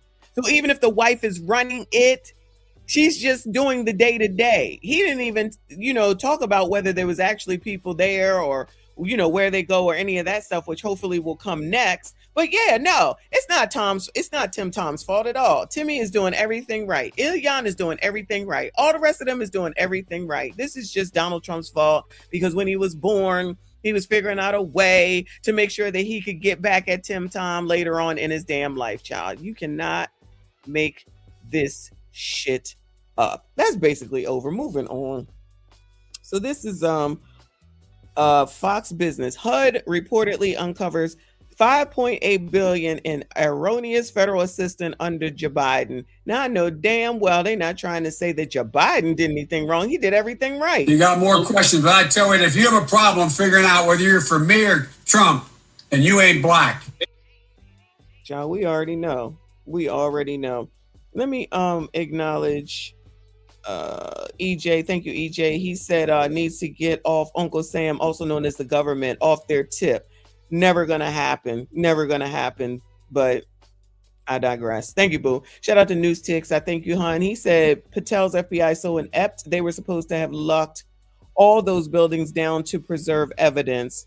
That would make too much sense. Yeah, it sounds like they dropped the ball for show as well. Thank you so much, hon. Happy New Year to you. Shout out to Kofa. Thank you, hon. He said, what if they went to an assisted living place and ain't no old folks? That's what I'm saying. Hopefully somebody goes back and at least takes a look and see if anybody is in there. I guess, yeah, child, they wasn't there that day. Their hours are only between 2 and 10. They'll come up with something. Shout out to you. Happy New Year, Kofa. Let's go ahead and hear what your Biden allegedly did, child. I mean, I'm sure he did that shit, but let's hear it. Housing and Urban Development report finding that under the Biden administration, billions of dollars in federal rental assistance went to ineligible recipients, That would be Section 8. including dead people. Fox Business correspondent Max Gordon has the story. Hi, Max. Hey there, Taylor. Well, HUD Secretary Scott Turner claims that around $5.8 billion in federal rental assistance was potentially sent out in error in 2024 under the Biden administration. This included about $77 million in payments to around 30,000 dead tenants. About $150 million was paid out to people with non-existent social security numbers, and around $288 million was paid to support excessively high rent. According to HUD, the vast majority of these incorrect payments, $5.2 billion of them, were made to people with inactive SAM.gov accounts, the government website where people can register for assistance. The payments being scrutinized fall under two programs: tenant-based rental assistance and project-based rental assistance. Project-based rental assistance subsidizes housing units so low-income individuals can afford them, with the government paying the property owner. Then tenant-based rental assistance goes directly to the person in need. In total, HUD sent out about $50.4 billion in rental assistance payments in 2024 to more than 204,000 individuals. The potential error flagged by HUD would make up around 11.5% of these payments. Secretary Turner said in a statement, HUD will continue investigating the shocking results and will take appropriate action to hold bad actors accountable. We reached out to former HUD Secretary Marsha Fudge and her former Deputy Secretary Adrienne Todman for reaction to the report, but have not heard back. Meanwhile, the U.S. continues to struggle with a shortage of affordable housing. According to the National Low-Income Housing Coalition, no state has an adequate supply of affordable rental housing for the lowest income renters. And nationwide, there's a shortage of 7.1 million rental homes available to renters with extremely low incomes that are at or below the federal poverty line. In its 2026 priorities, HUD outlined that it wants to meet these affordable housing needs in part by cutting down on fraud, waste, and abuse. Taylor, back to you. Max, thank you so much. Thank you. Are we more angry that this is just big government in the housing? Are we angry that most of this fraud is going to New York, California, Washington, D.C.? Are we more upset that it's going to dead people? Where do I begin? I'm really upset it's going to dead people and all this fraud even happens because here's why. It's so easily avoided. In this digital age, we should have digital checks and balances. No, they use filing cabinets, sir. What are you talking about? Is a check's going to go out, Social Security check, a HUD assistance check? Is that person dead? There should be a death certificate in the system that matches up with a Social Security number. It's very straightforward. If we can figure out blockchain and cancer immunotherapies, we should be able to figure out an accounting system for where government and tax dollars Yeah, go. but should the check go out? I mean, $50 billion for rental assistance? I mean, I know it makes me sound like a bit of a Scrooge here, but government is not a charity. Government is a gun. Yeah. And its role is not to provide you food, healthcare, education, medicine, everything. It's cradle to grave once again. Clearly it is. I don't know where you have been, sir. I'm pretty sure you're in New York somewhere. That's exactly what it's supposed to be. If that's what y'all want, y'all can have it. If y'all want the government to take care of you, y'all can have it, because that makes news programs like this and that keeps YouTubers in business. Go ahead, sir. Entitlement state. So I'm, for one, no more subsidies. And I think what you would find, once government stops subsidizing things like rental, those prices will come down. They won't go up, they'll go down, making them more affordable for everyone at every economic strata. I don't even know where to begin. This shouldn't even exist, this funding program. There you go. It should not exist. But I heard Alex Berenson, the journalist on Kudlow yesterday, and within Medicaid, for example, that they've tried to expand the definition of mental health care to include housing services.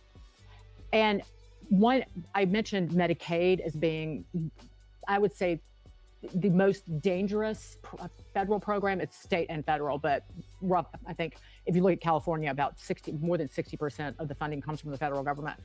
I just wanted to. All right, she's boring the hell out of me. So I'm going to go over to Actual Justice Warrior because I want to hear what he has to say. He's here on YouTube, 494,000 subscribers. He says Somali daycare scam gets dumber. Child, we already know. Let's hear what he has to say. Shout out to all of y'all that are still here. Please make sure you hit the like button for me. Subscribe if you are new. There are major developments in Minnesota's fraud crisis, specifically related to childcare. Here's the latest. We believe the state of Minnesota has allowed scammers and fake daycares to siphon millions of taxpayer dollars over the past decade. The U.S. Department of Health and Human Services says it's freezing childcare funds for Minnesota after a YouTuber claimed to uncover fraudulent centers in a viral video. So after YouTuber Nick Shirley dropped a now viral video that has gone viral both on X and on YouTube that reportedly showed multiple instances of Somali daycare fraud, people in the Democratic Party, Somali community representatives, and of course the mainstream media have been doing everything and anything they possibly can in order to try to debunk this. However, when you actually examine these so-called debunkings, what you ultimately end up figuring out is that they are sincerely lacking, much in the same way that these daycare centers are lacking children. So I think it's important for us to talk about this today. But before we do, I want to thank everybody who supports this channel via actualjusticewarrior.com/join. Oh, give me the money. Give it. Stolen by Somali scammers in the state of Minnesota is not going to look good for Governor Tim Walz, who of course was on the VP ticket for Kamala Harris, and in addition to that is currently running for a third term as governor, as he knows if he doesn't get that seat locked up, he's going to be considered completely irrelevant as a presidential candidate in 2028. So of course he releases a statement where he talks about how, oh my God, we're dealing with fraud all the time in the state of Minnesota. We're the best at tracking fraud. Trust us, bro. And in reality, the real issue is not what was demonstrated in the video. It was actually what is being politicized by the right wing. And by the way, Tim Walz actually called at one point in time investigations into Somali fraud white supremacy. This is what happens when your own federal government wages war against you. This is what happens when they target communities for their own benefit. This is what happens when they scapegoat. And this is what happens when they no longer hide the idea of white supremacy, the idea of white supremacy, the idea of white supremacy, the idea of white supremacy. Now, it's important for you guys to understand that none of this is true. Obviously, it is not white supremacy to look into fraud, to discover that an ethnic group happens to be behind said fraud. But in addition to that, the state of Minnesota has been wholly derelict in their duty in sussing out and prosecuting fraud. And this has been demonstrated multiple different times, but most recently on a CBS News segment where they had a prosecutor who covered this district for the Biden administration and one from the Trump administration. They both pointed out that Governor Tim Walz and his administration had to be looking the other way in order for this fraud to progress. These are federally funded programs. They happen. Don't you love when dumb people come in and make dumb comments talking about, oh, they were all on vacation? Motherfucker, we're still on it's still the holidays. How the fuck they just showed up? I mean, come on, y'all. If you want to believe that shit, then believe that shit. But don't come over here saying dumb shit. That's dumb, you dumbass. Oh, it's the holidays. Motherfucker, today is New Year's. What the fuck are you talking about? Child, anyway, y'all need to use that thing above your fucking shoulders. Shout out to Legend. I appreciate you, boo. He said this all happened because a YouTuber exposed them. Instead of making prank skits, he showed what was going on and what was going on behind the curtain. Gen Z doing something positive. Who knew? I know. You know, it's hard for me to give daggone Gen Z any kudos, child, but he did do that. I gave him kudos. I actually gave him kudos. Shout out to you. I appreciate you. Happy New Year, boo. In every U.S. state. What happened here in Minnesota that allowed this fraud to materialize, to metastasize? It appears that the people at the highest levels of responsibility in the government of the state of Minnesota looked the other way. Again, the overwhelming majority of the Somali fraud cases are not being prosecuted in the state of Minnesota. They're not being prosecuted by Attorney General Keith Ellison. They are being prosecuted by the federal government. The investigations are launched by the federal government. Usually they're tipped off by on-the-ground local news reporters, and the Tim Walz administration has been completely inept in stopping this. And a perfect example of the way that they've allowed Somalis to use their identity in order to loot their treasury was the Feeding Our Future scandal, which was actually discovered by the Minnesota Department of Education. However, when they wanted to stop payments because they knew that the kids' names that were being randomly generated via a name generator were not actually students in Minnesota public schools, the Somalis ended up suing for racial discrimination. So payments ended up continuing during the time where they were working out this racial discrimination lawsuit. So they had the information. Feeding Our Future is the largest COVID fraud discovered in the United States of America thus far, and yet the payments continued due to the fact that the Minnesota state government was protecting the Somalis and again ignoring their own agencies and their red flags in order to placate this particular minority. But again, Tim Walz calls investigations into that white supremacy. Now, of course, I will point out that the Feeding Our Future fraud ended up leading to the autism fraud, which showed that Somalis actually got one. Child, so white people going around here talking about white supremacy now is goodbye. In 16 of their own children in their community diagnosed with autism. This is why Minnesota's new autism program in that state ended up having their costs jump from $1 million to $200+ million in just a 7-year period. Yet again, this is all being ignored, swept under the rug. And guess what? The local news media that used to do an absolutely wonderful job investigating these daycare centers is now running cover for those same very centers. So get a load of this segment right here where they purport to show us that there were actually children in these learning centers, and there's there's nothing to see here, nothing to worry about. You want to make ready for kindergarten. This is ABC Learning Center in Minneapolis. They have to learn ABC and numbers. Director Ahmed Hassan gave WCCO a tour after finding his daycare in the national spotlight. All right, we've arrived to ABC Learning Center. In a now viral video, right-wing YouTuber Nick Shirley claims nearly a dozen daycare centers in Minnesota are taking public funds but not providing a service. He says ABC Learning Center is one of them, knocking on the door in mid-December. I would like to check a child in a daycare. Hassan says his employee didn't respond because Shirley was in a group of about 8 people, and his staff were concerned about recent ICE activity. So look, this clip is actually the second facility that was visited by Nick Shirley throughout the course of him filming this video, and the excuse that they were worried about ICE raids at this particular location should not actually be a solid excuse that anybody should accept, because if you're employing illegal aliens by the cost of the Minnesota state taxpayer, that is also not a good thing. And again, I will point out that other people have shown videos of what happens when you go to a daycare center under normal circumstances, and usually your experience is like this. So let me take you guys, for all the people in Minnesota that are where I'm at my son's school right now. Let's walk in. All right, so I'm gonna go to this front door right here, right? For all the people that are like, oh, we wouldn't just let randoms in. Well, you can't just let randoms in because it's locked, right? So what am I gonna do? I'm gonna ring this bell right here. They're gonna let me in. You see how it works? They see me. Hi, guys. All right, just in case nobody. And also, if I need a brochure for the daycare, nobody handed Nick Shirley a brochure. Nobody handed Nick Shirley a brochure. Hey, how are you? How are you guys? Hey. Yeah, nobody handed Nick Shirley a brochure. Hello, how are you? Thank you. How was he today? Okay, good. Good. Oh, I didn't even notice if I want a business card. I can get a business card too, guys. See how that works? I walk out, the door automatically locks. Also, sorry guys, if I need something, there's something right here that I could get. You feel me? So this is what I'm telling you. Why did none of those daycare owners offer Nick Shirley? Come on, babe. You ready? Why didn't anybody say bye, boys?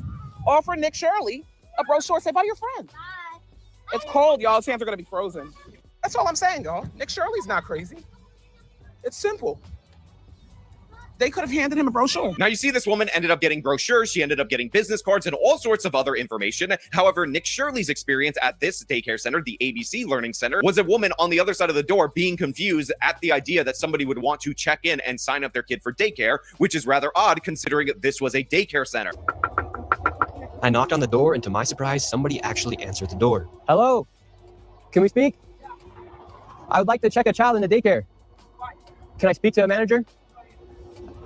Where can I get paperwork to file for my son? I want to put my son Joey in daycare. And after a few questions, the lady went silent. But setting that aside, let us hear from somebody at said daycare center who says his business is totally legit. Look at all the children that are here for the cameras for CBS's local affiliate out of the state of Minnesota, because as you can see, there's no problem here at all whatsoever. We got many proofs of children's being dropped off at this particular location, and fraud is something that he doesn't even understand, let alone is something that he's committing. So everybody just calm down.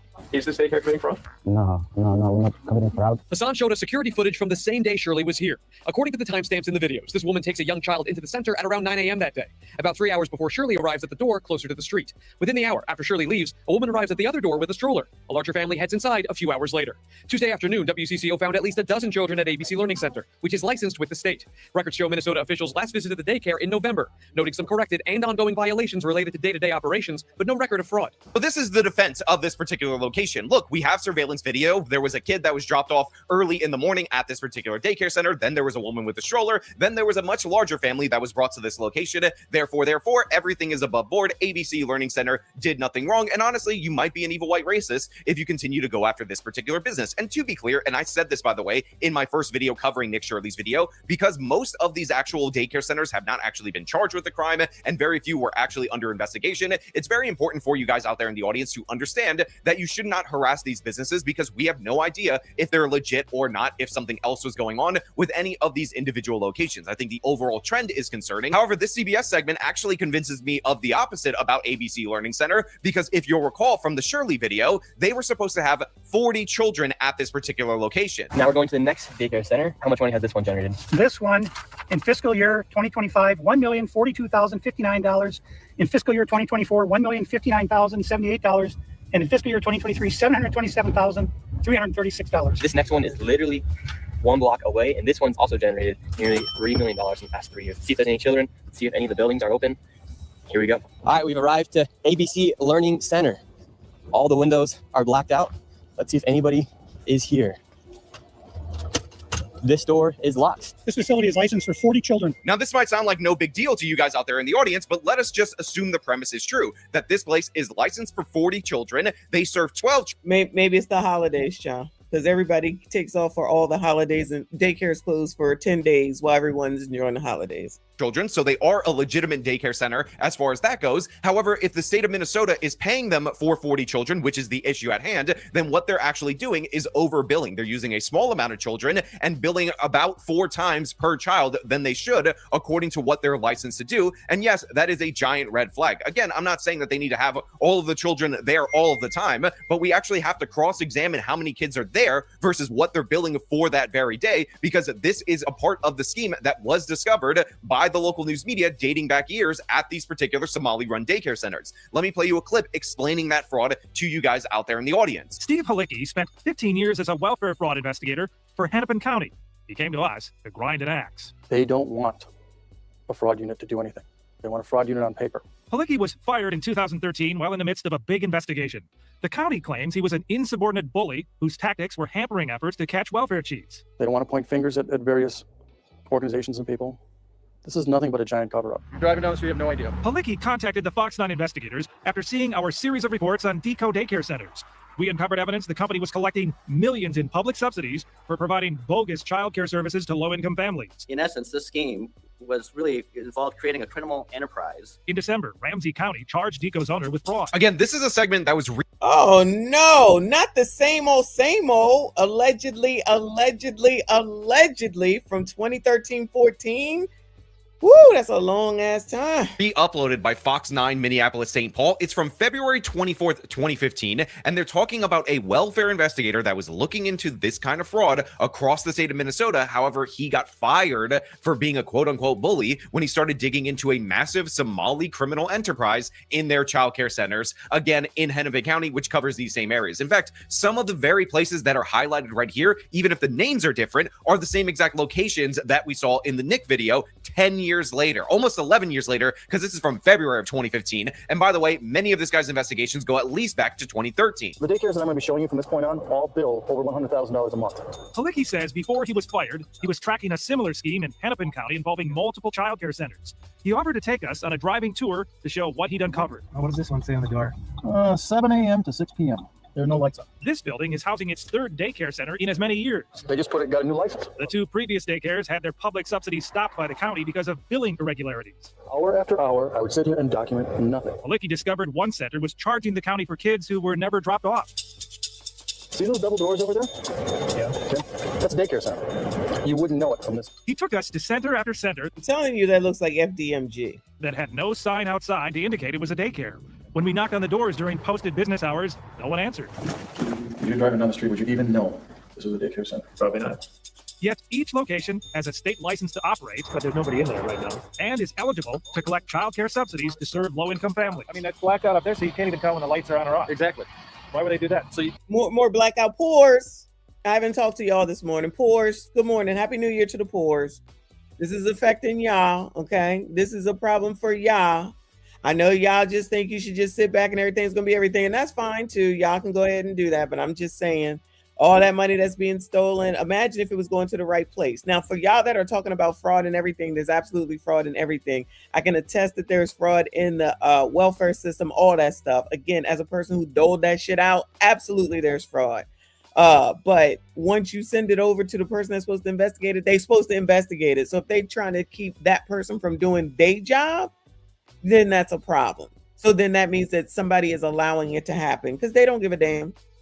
Probably for votes, allegedly, because that's more important than anything and everything. So while a lot of y'all over here talking about Epstein files and all this other bullshit, that shit is something different. That ain't what we talking about. It's very hard for some of y'all to stay on task with your Trump derangement syndrome. Get it under control, child. Get it under control. This is what we talking about. This is what's on the fucking table. That's it. That's all. And the thing for anyone else that's got the insults, you can call me whatever you want to, but know and understand that you're still here. So who's really the problem? Anyway, shout out to Reaper. I appreciate you, boo. He said this is getting worse. Anyways, Happy New Year. Happy New Year to you, boo. I appreciate you. Shout out to you with another 5. He said these people are taking care of their own kids and charging the government for it. I don't understand why these people can't see that that's exactly what it is. That's exactly what it is. So You know, whatever. As long as you got people talking about it's a distraction. Okay, so let them continue to do whatever they want and steal money because y'all too worried about Donald Trump when you should be on Ilyan's and Walt and the rest of them's ass about what the fuck happened in their damn state. You can't prove when they're working and when they're not. You could be billing till 11 o'clock at night, but they gone home, 6 hours early. Each of the centers he took us to had their windows mysteriously covered. Why block them off? What are you afraid of? So again, the CBS affiliate says, oh, look, they're not doing anything wrong. We interviewed the guy. And look, they have about 25% of the kids that they're supposed to have and that they're being paid for by the Minnesota state taxpayer. So no fraud at all whatsoever. Legitimate business. Everybody shut the hell up. What did I do? I'm just a typical human being who wants to live and do the right thing. I have kids to feed. Umi Hassan, the daycare's current owner, believes these latest fraud accusations are political. Both she and Hassan are Somali Americans. We pay our taxes. We do whatever we can to be a law-abiding citizen.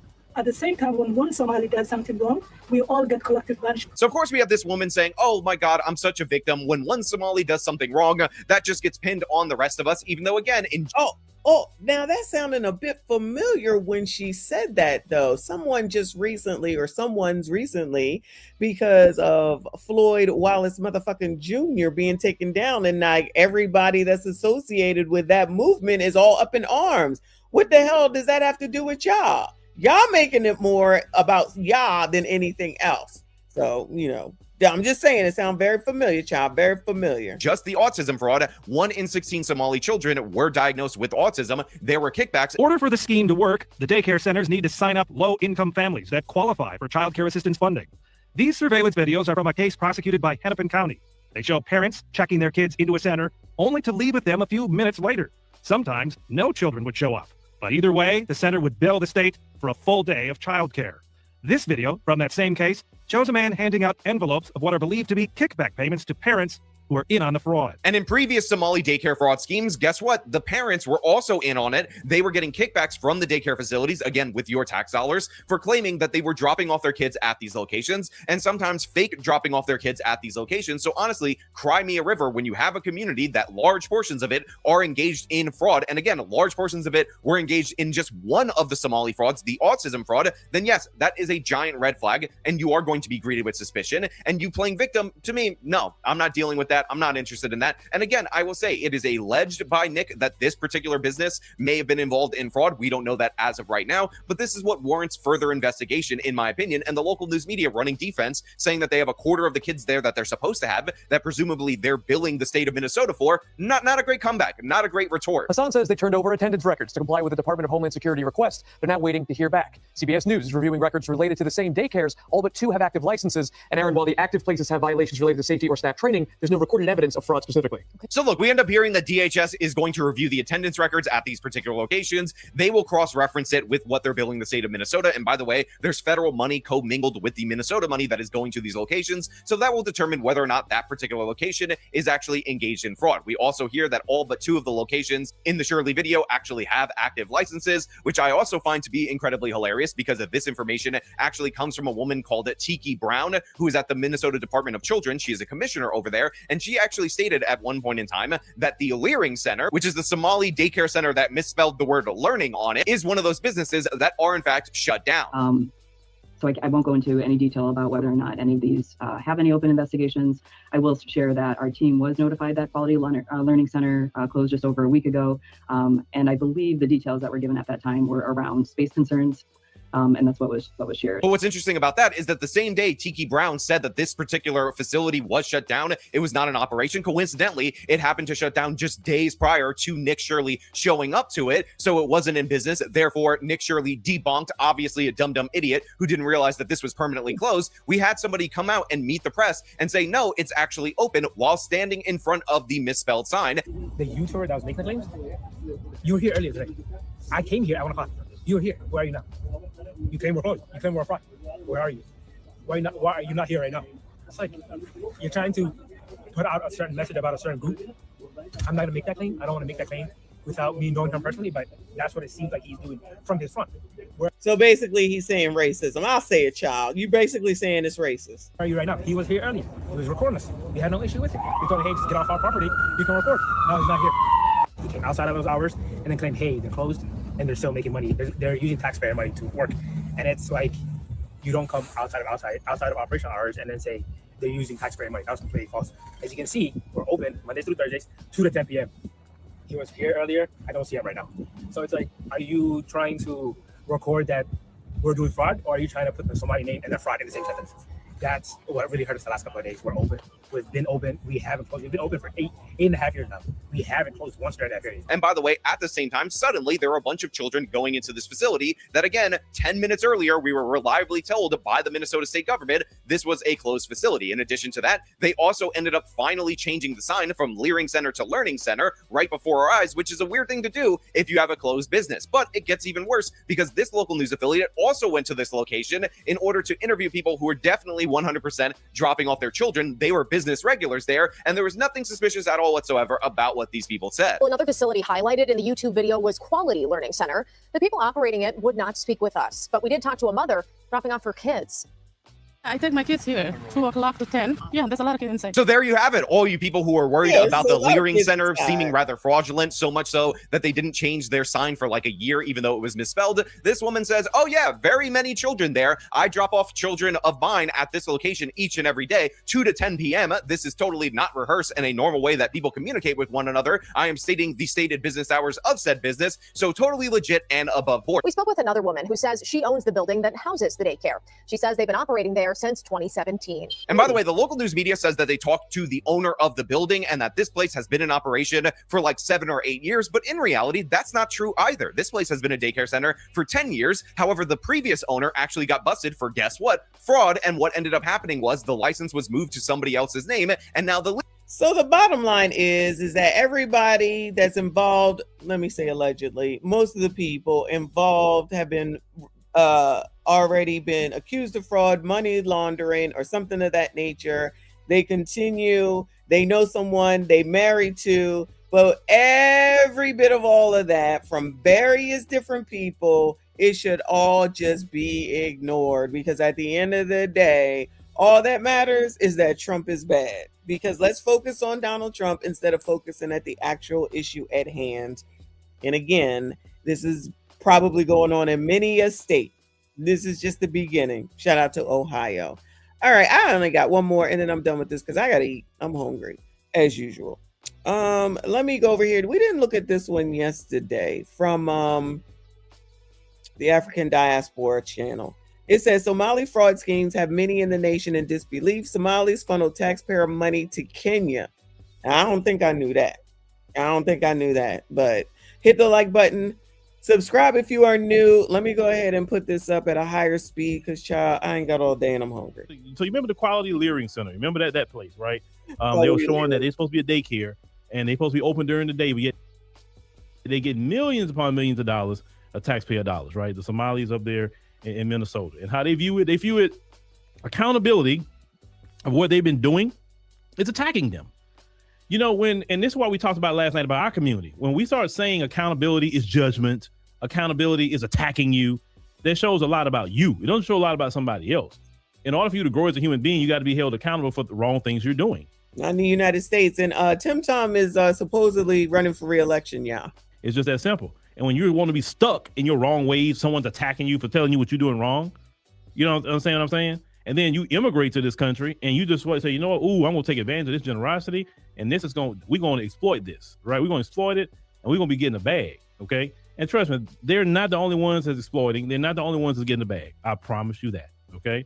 Because it makes more sense why you don't want to go to your homeland, because your homeland, you couldn't get away with this kind of scamming. Like you can get away with it here. Oh, interesting. So let's hear what the son of the owner of Quality Learning.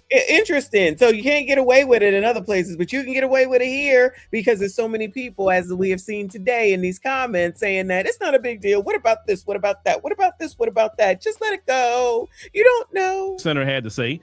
And I want you to hear if he's really taking accountability or he's having a message of y'all attacking us. The YouTuber that was making claims, you were here earlier today. I came here at 1 o'clock. You were here. Where are you now? You claim we're closed. You claim we're fraud. Where are you? Why are you not here right now? It's like you're trying to put out a certain message about a certain group. I'm not going to make that claim. I don't want to make that claim without me knowing him personally, but that's what it seems like he's doing from his front. Where are you right now? He was here earlier. He was recording us. We had no issue with him. We told him, hey, just get off our property. We can record. No, he's not here. Outside of those hours, and then claim, hey, they're closed. and they're still making money. They're using taxpayer money to work, and it's like you don't come outside of operational hours and then say they're using taxpayer money. That's completely false. As you can see, we're open Mondays through Thursdays, 2 to 10 p.m. He was here earlier. I don't see him right now. So it's like, are you trying to record that we're doing fraud, or are you trying to put somebody's name in the fraud and say that? That's what really hurt us the last couple of days. We're open. We've been open. We haven't closed. We've been open for eight and a half years now. We haven't closed once during that period. So I want to touch on that first. The second thing is, which is kind of last, was the sign. We messed up the sign. We paid somebody to do our sign. He incorrectly did it. We're having him work on it. We paid him to correct the sign. He said it'll be done by this week. So by the end of this week, our sign will be fine. The third thing, which is the fraud claim. There's no fraud going on whatsoever. Kids come to us, clients come to us, their parents come to us. They're here daily. They leave on time. They come on time. There's no fraud going on whatsoever. Where those claims came from, I mean, if a group of people does fraud, you don't paint the brush with everyone in that group. You know. All right. So as you heard that they go get their sign fixed from Quality Learning Center to Quality Learning Center. It took a video from Nick Shirley to get that done. All right. So here's the thing. You know, y'all don't even know how to lie, right? You don't even know how to lie. And let me tell you why you don't know how to lie, right? First of all, what daycare center is open 2 to 10? Unless that lady said that she drops her kid off and he's there from 2 to 10. So he don't. What about when you working from 2 to 10? Those aren't even 8 hours that you can work. When you think about you got to go there and drop the kid off. How you walk across the street? Y'all just got a gang of what they call graveyard or overnight workers or something. But which one is open from 2 to 10? And if you have quote unquote graveyard workers, then you sure wouldn't be open to 10 o'clock. You'd be open all night just about. So I've never seen a daycare in my whole life open from 2 to 10. That's number one. Number two, I've never seen a daycare in my life that's blacked out. Okay, that's number two. Number three, you will see windows all over the place. You can see in there, you can see the teachers, the kids. You can see inside of a daycare center. At minimum, you would hear children when you open the door because children are, playing, children doing what they're doing. Right. Thank you for co-signing exactly what I said. If you don't have kids and you never had them in daycare, then clearly you have no clue. Right. Then you got people talking in front of you. You didn't even was smart enough to even tell people, hey, bring your kids up here. Y'all go in and out the door and dropping off your kids or whatever. So when they come, I can show them. Y'all wasn't even smart to do that. You got a gang of dudes going in and out of there, but you don't have no kids. You ain't even smart enough to get children play equipment or something put out there just to even fake the pump. You know what I'm saying? And that's why I know that this scamming has been, y'all been getting away with it for a long time because you're so sloppy with the scams. It's sloppy. You saw the generosity of America and you say, wait a minute, hold on, I can get this free money? And look, let me tell you good white people something. You get mad at black folk, get EBT and Section 8. That's pennies on a dollar compared to what they doing up there. And y'all, and I know y'all mad because y'all didn't even know this whole time while y'all struggling, they get millions of dollars. Millions. And let me tell you another reason why they got away with it for so long. I don't think it necessarily has anything to do with black and white. That's just me. But plenty of people that struggle and make their way through or get married, okay? Because even though I don't think that's necessarily Somali's issue, because they keep it together, they work together, they totally work together. They definitely doing it for one another. It's just the fact that this is even happening and that there are people that's just like, it's not a big deal. So just ignore this to go over to there, and then somebody goes over to something different, then they'll be like, oh, this is just a distraction. Don't worry about that. What about this? It's always what about something. That's why shit don't get done. They want to allow everybody to come up into this fucking country and to take whatever it is that they can get. And then when y'all's asses want something, not y'all, and you don't get it, then you want to what does he say? Boo-hoo, whine, and cry. Well, maybe if somebody forced these people to do something about this or don't reelect these motherfuckers, but no, keep putting the same stupid ass motherfuckers into place. They keep doing the same thing. They getting rich. Everybody else ain't getting shit. But all of a sudden, it's focus on Donald Trump for everything. Now I'm gonna talk to black folk. You know why they got away with it for so long? Because they're not flashy. They don't dress flashy. That's what it is. They dressing them the Muslim clothing. A lot of them. You pay attention to their bags they may have or cars, but for the most part, they don't flashy dress. And you don't flashy dress when you're getting money, legal, illegal. A lot of people don't pay attention to you. That's how they really got underneath the radar. And then let's call it what it is. When you peel back and follow the money, you're gonna find a lot of white people. Because trust me, they didn't get down like that on their own. They were told about those programs by white people because these people are not from this country. And white folks are getting their kickbacks out of all that money too. Don't you think that white folks not don't have their hand in it now? Because the white folks didn't have their hand in that, they wouldn't got away with it from day one. They gonna get all the blowback, that's for sure. The top white folk is Tim Waltz, Tim Tom, Tampon Tim, whatever you want to call him. But they can conveniently overlook it. And look, when the liberal white women start getting their money affected, then all of a sudden they got something to say, and they can organize, and they can get in front of the camera, and then they can start talking about Trump instead of talking about Tim Tom, because their message should have been, how come you haven't sent that paperwork on to the federal government so we can still get our money? It behooves me. It doesn't make sense to me that they didn't say, send them the information, especially if she or they, those women that were up there, run daycare centers and they've been compliant. Then you definitely should be saying, what the fuck, Tim, Hill, and the rest of them. That just makes too much sense, I guess. I'm the problem around here, child. Sure. They're being hostile in a country that's not of your own. Now you see why a lot of them don't want to go back to their homeland. Now it's making kind of sense why they don't want to go back. Why they fighting to stay here? It makes sense. Shoot, man, you hit the lottery coming here. You hit the lottery. Why would you want to go back to Somalia?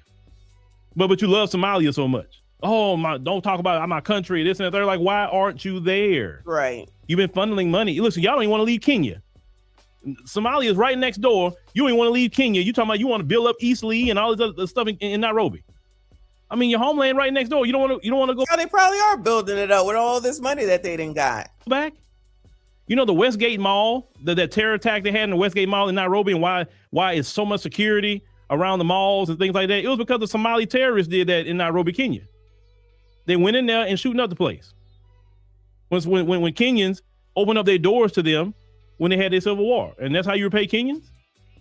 Now let's get to what this other woman had to say about her community, because let's listen to it, because this is the mindset and attitudes that's rubbing people the wrong way about this situation. Because I want y'all to notice something, black people. They're not apologizing for what they're doing. Okay, I want you to pay attention. Nobody apologizes. Let's go to the next lady and see what she has to say. First things first, I'm actually so shocked that Trump is attacking us. I think Trump should be thanking us in multiple ways, and I'm going to explain. First things first, I think we are a good example of what the American dream can look like.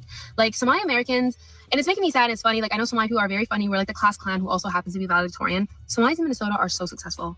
I take multiple trips a year to Minnesota and I leave so inspired. You have Somali-owned law firms, Somali-owned pharmacies, Somali-owned everything you can think of. And it's so inspiring to see that what my community could do in just 30 years.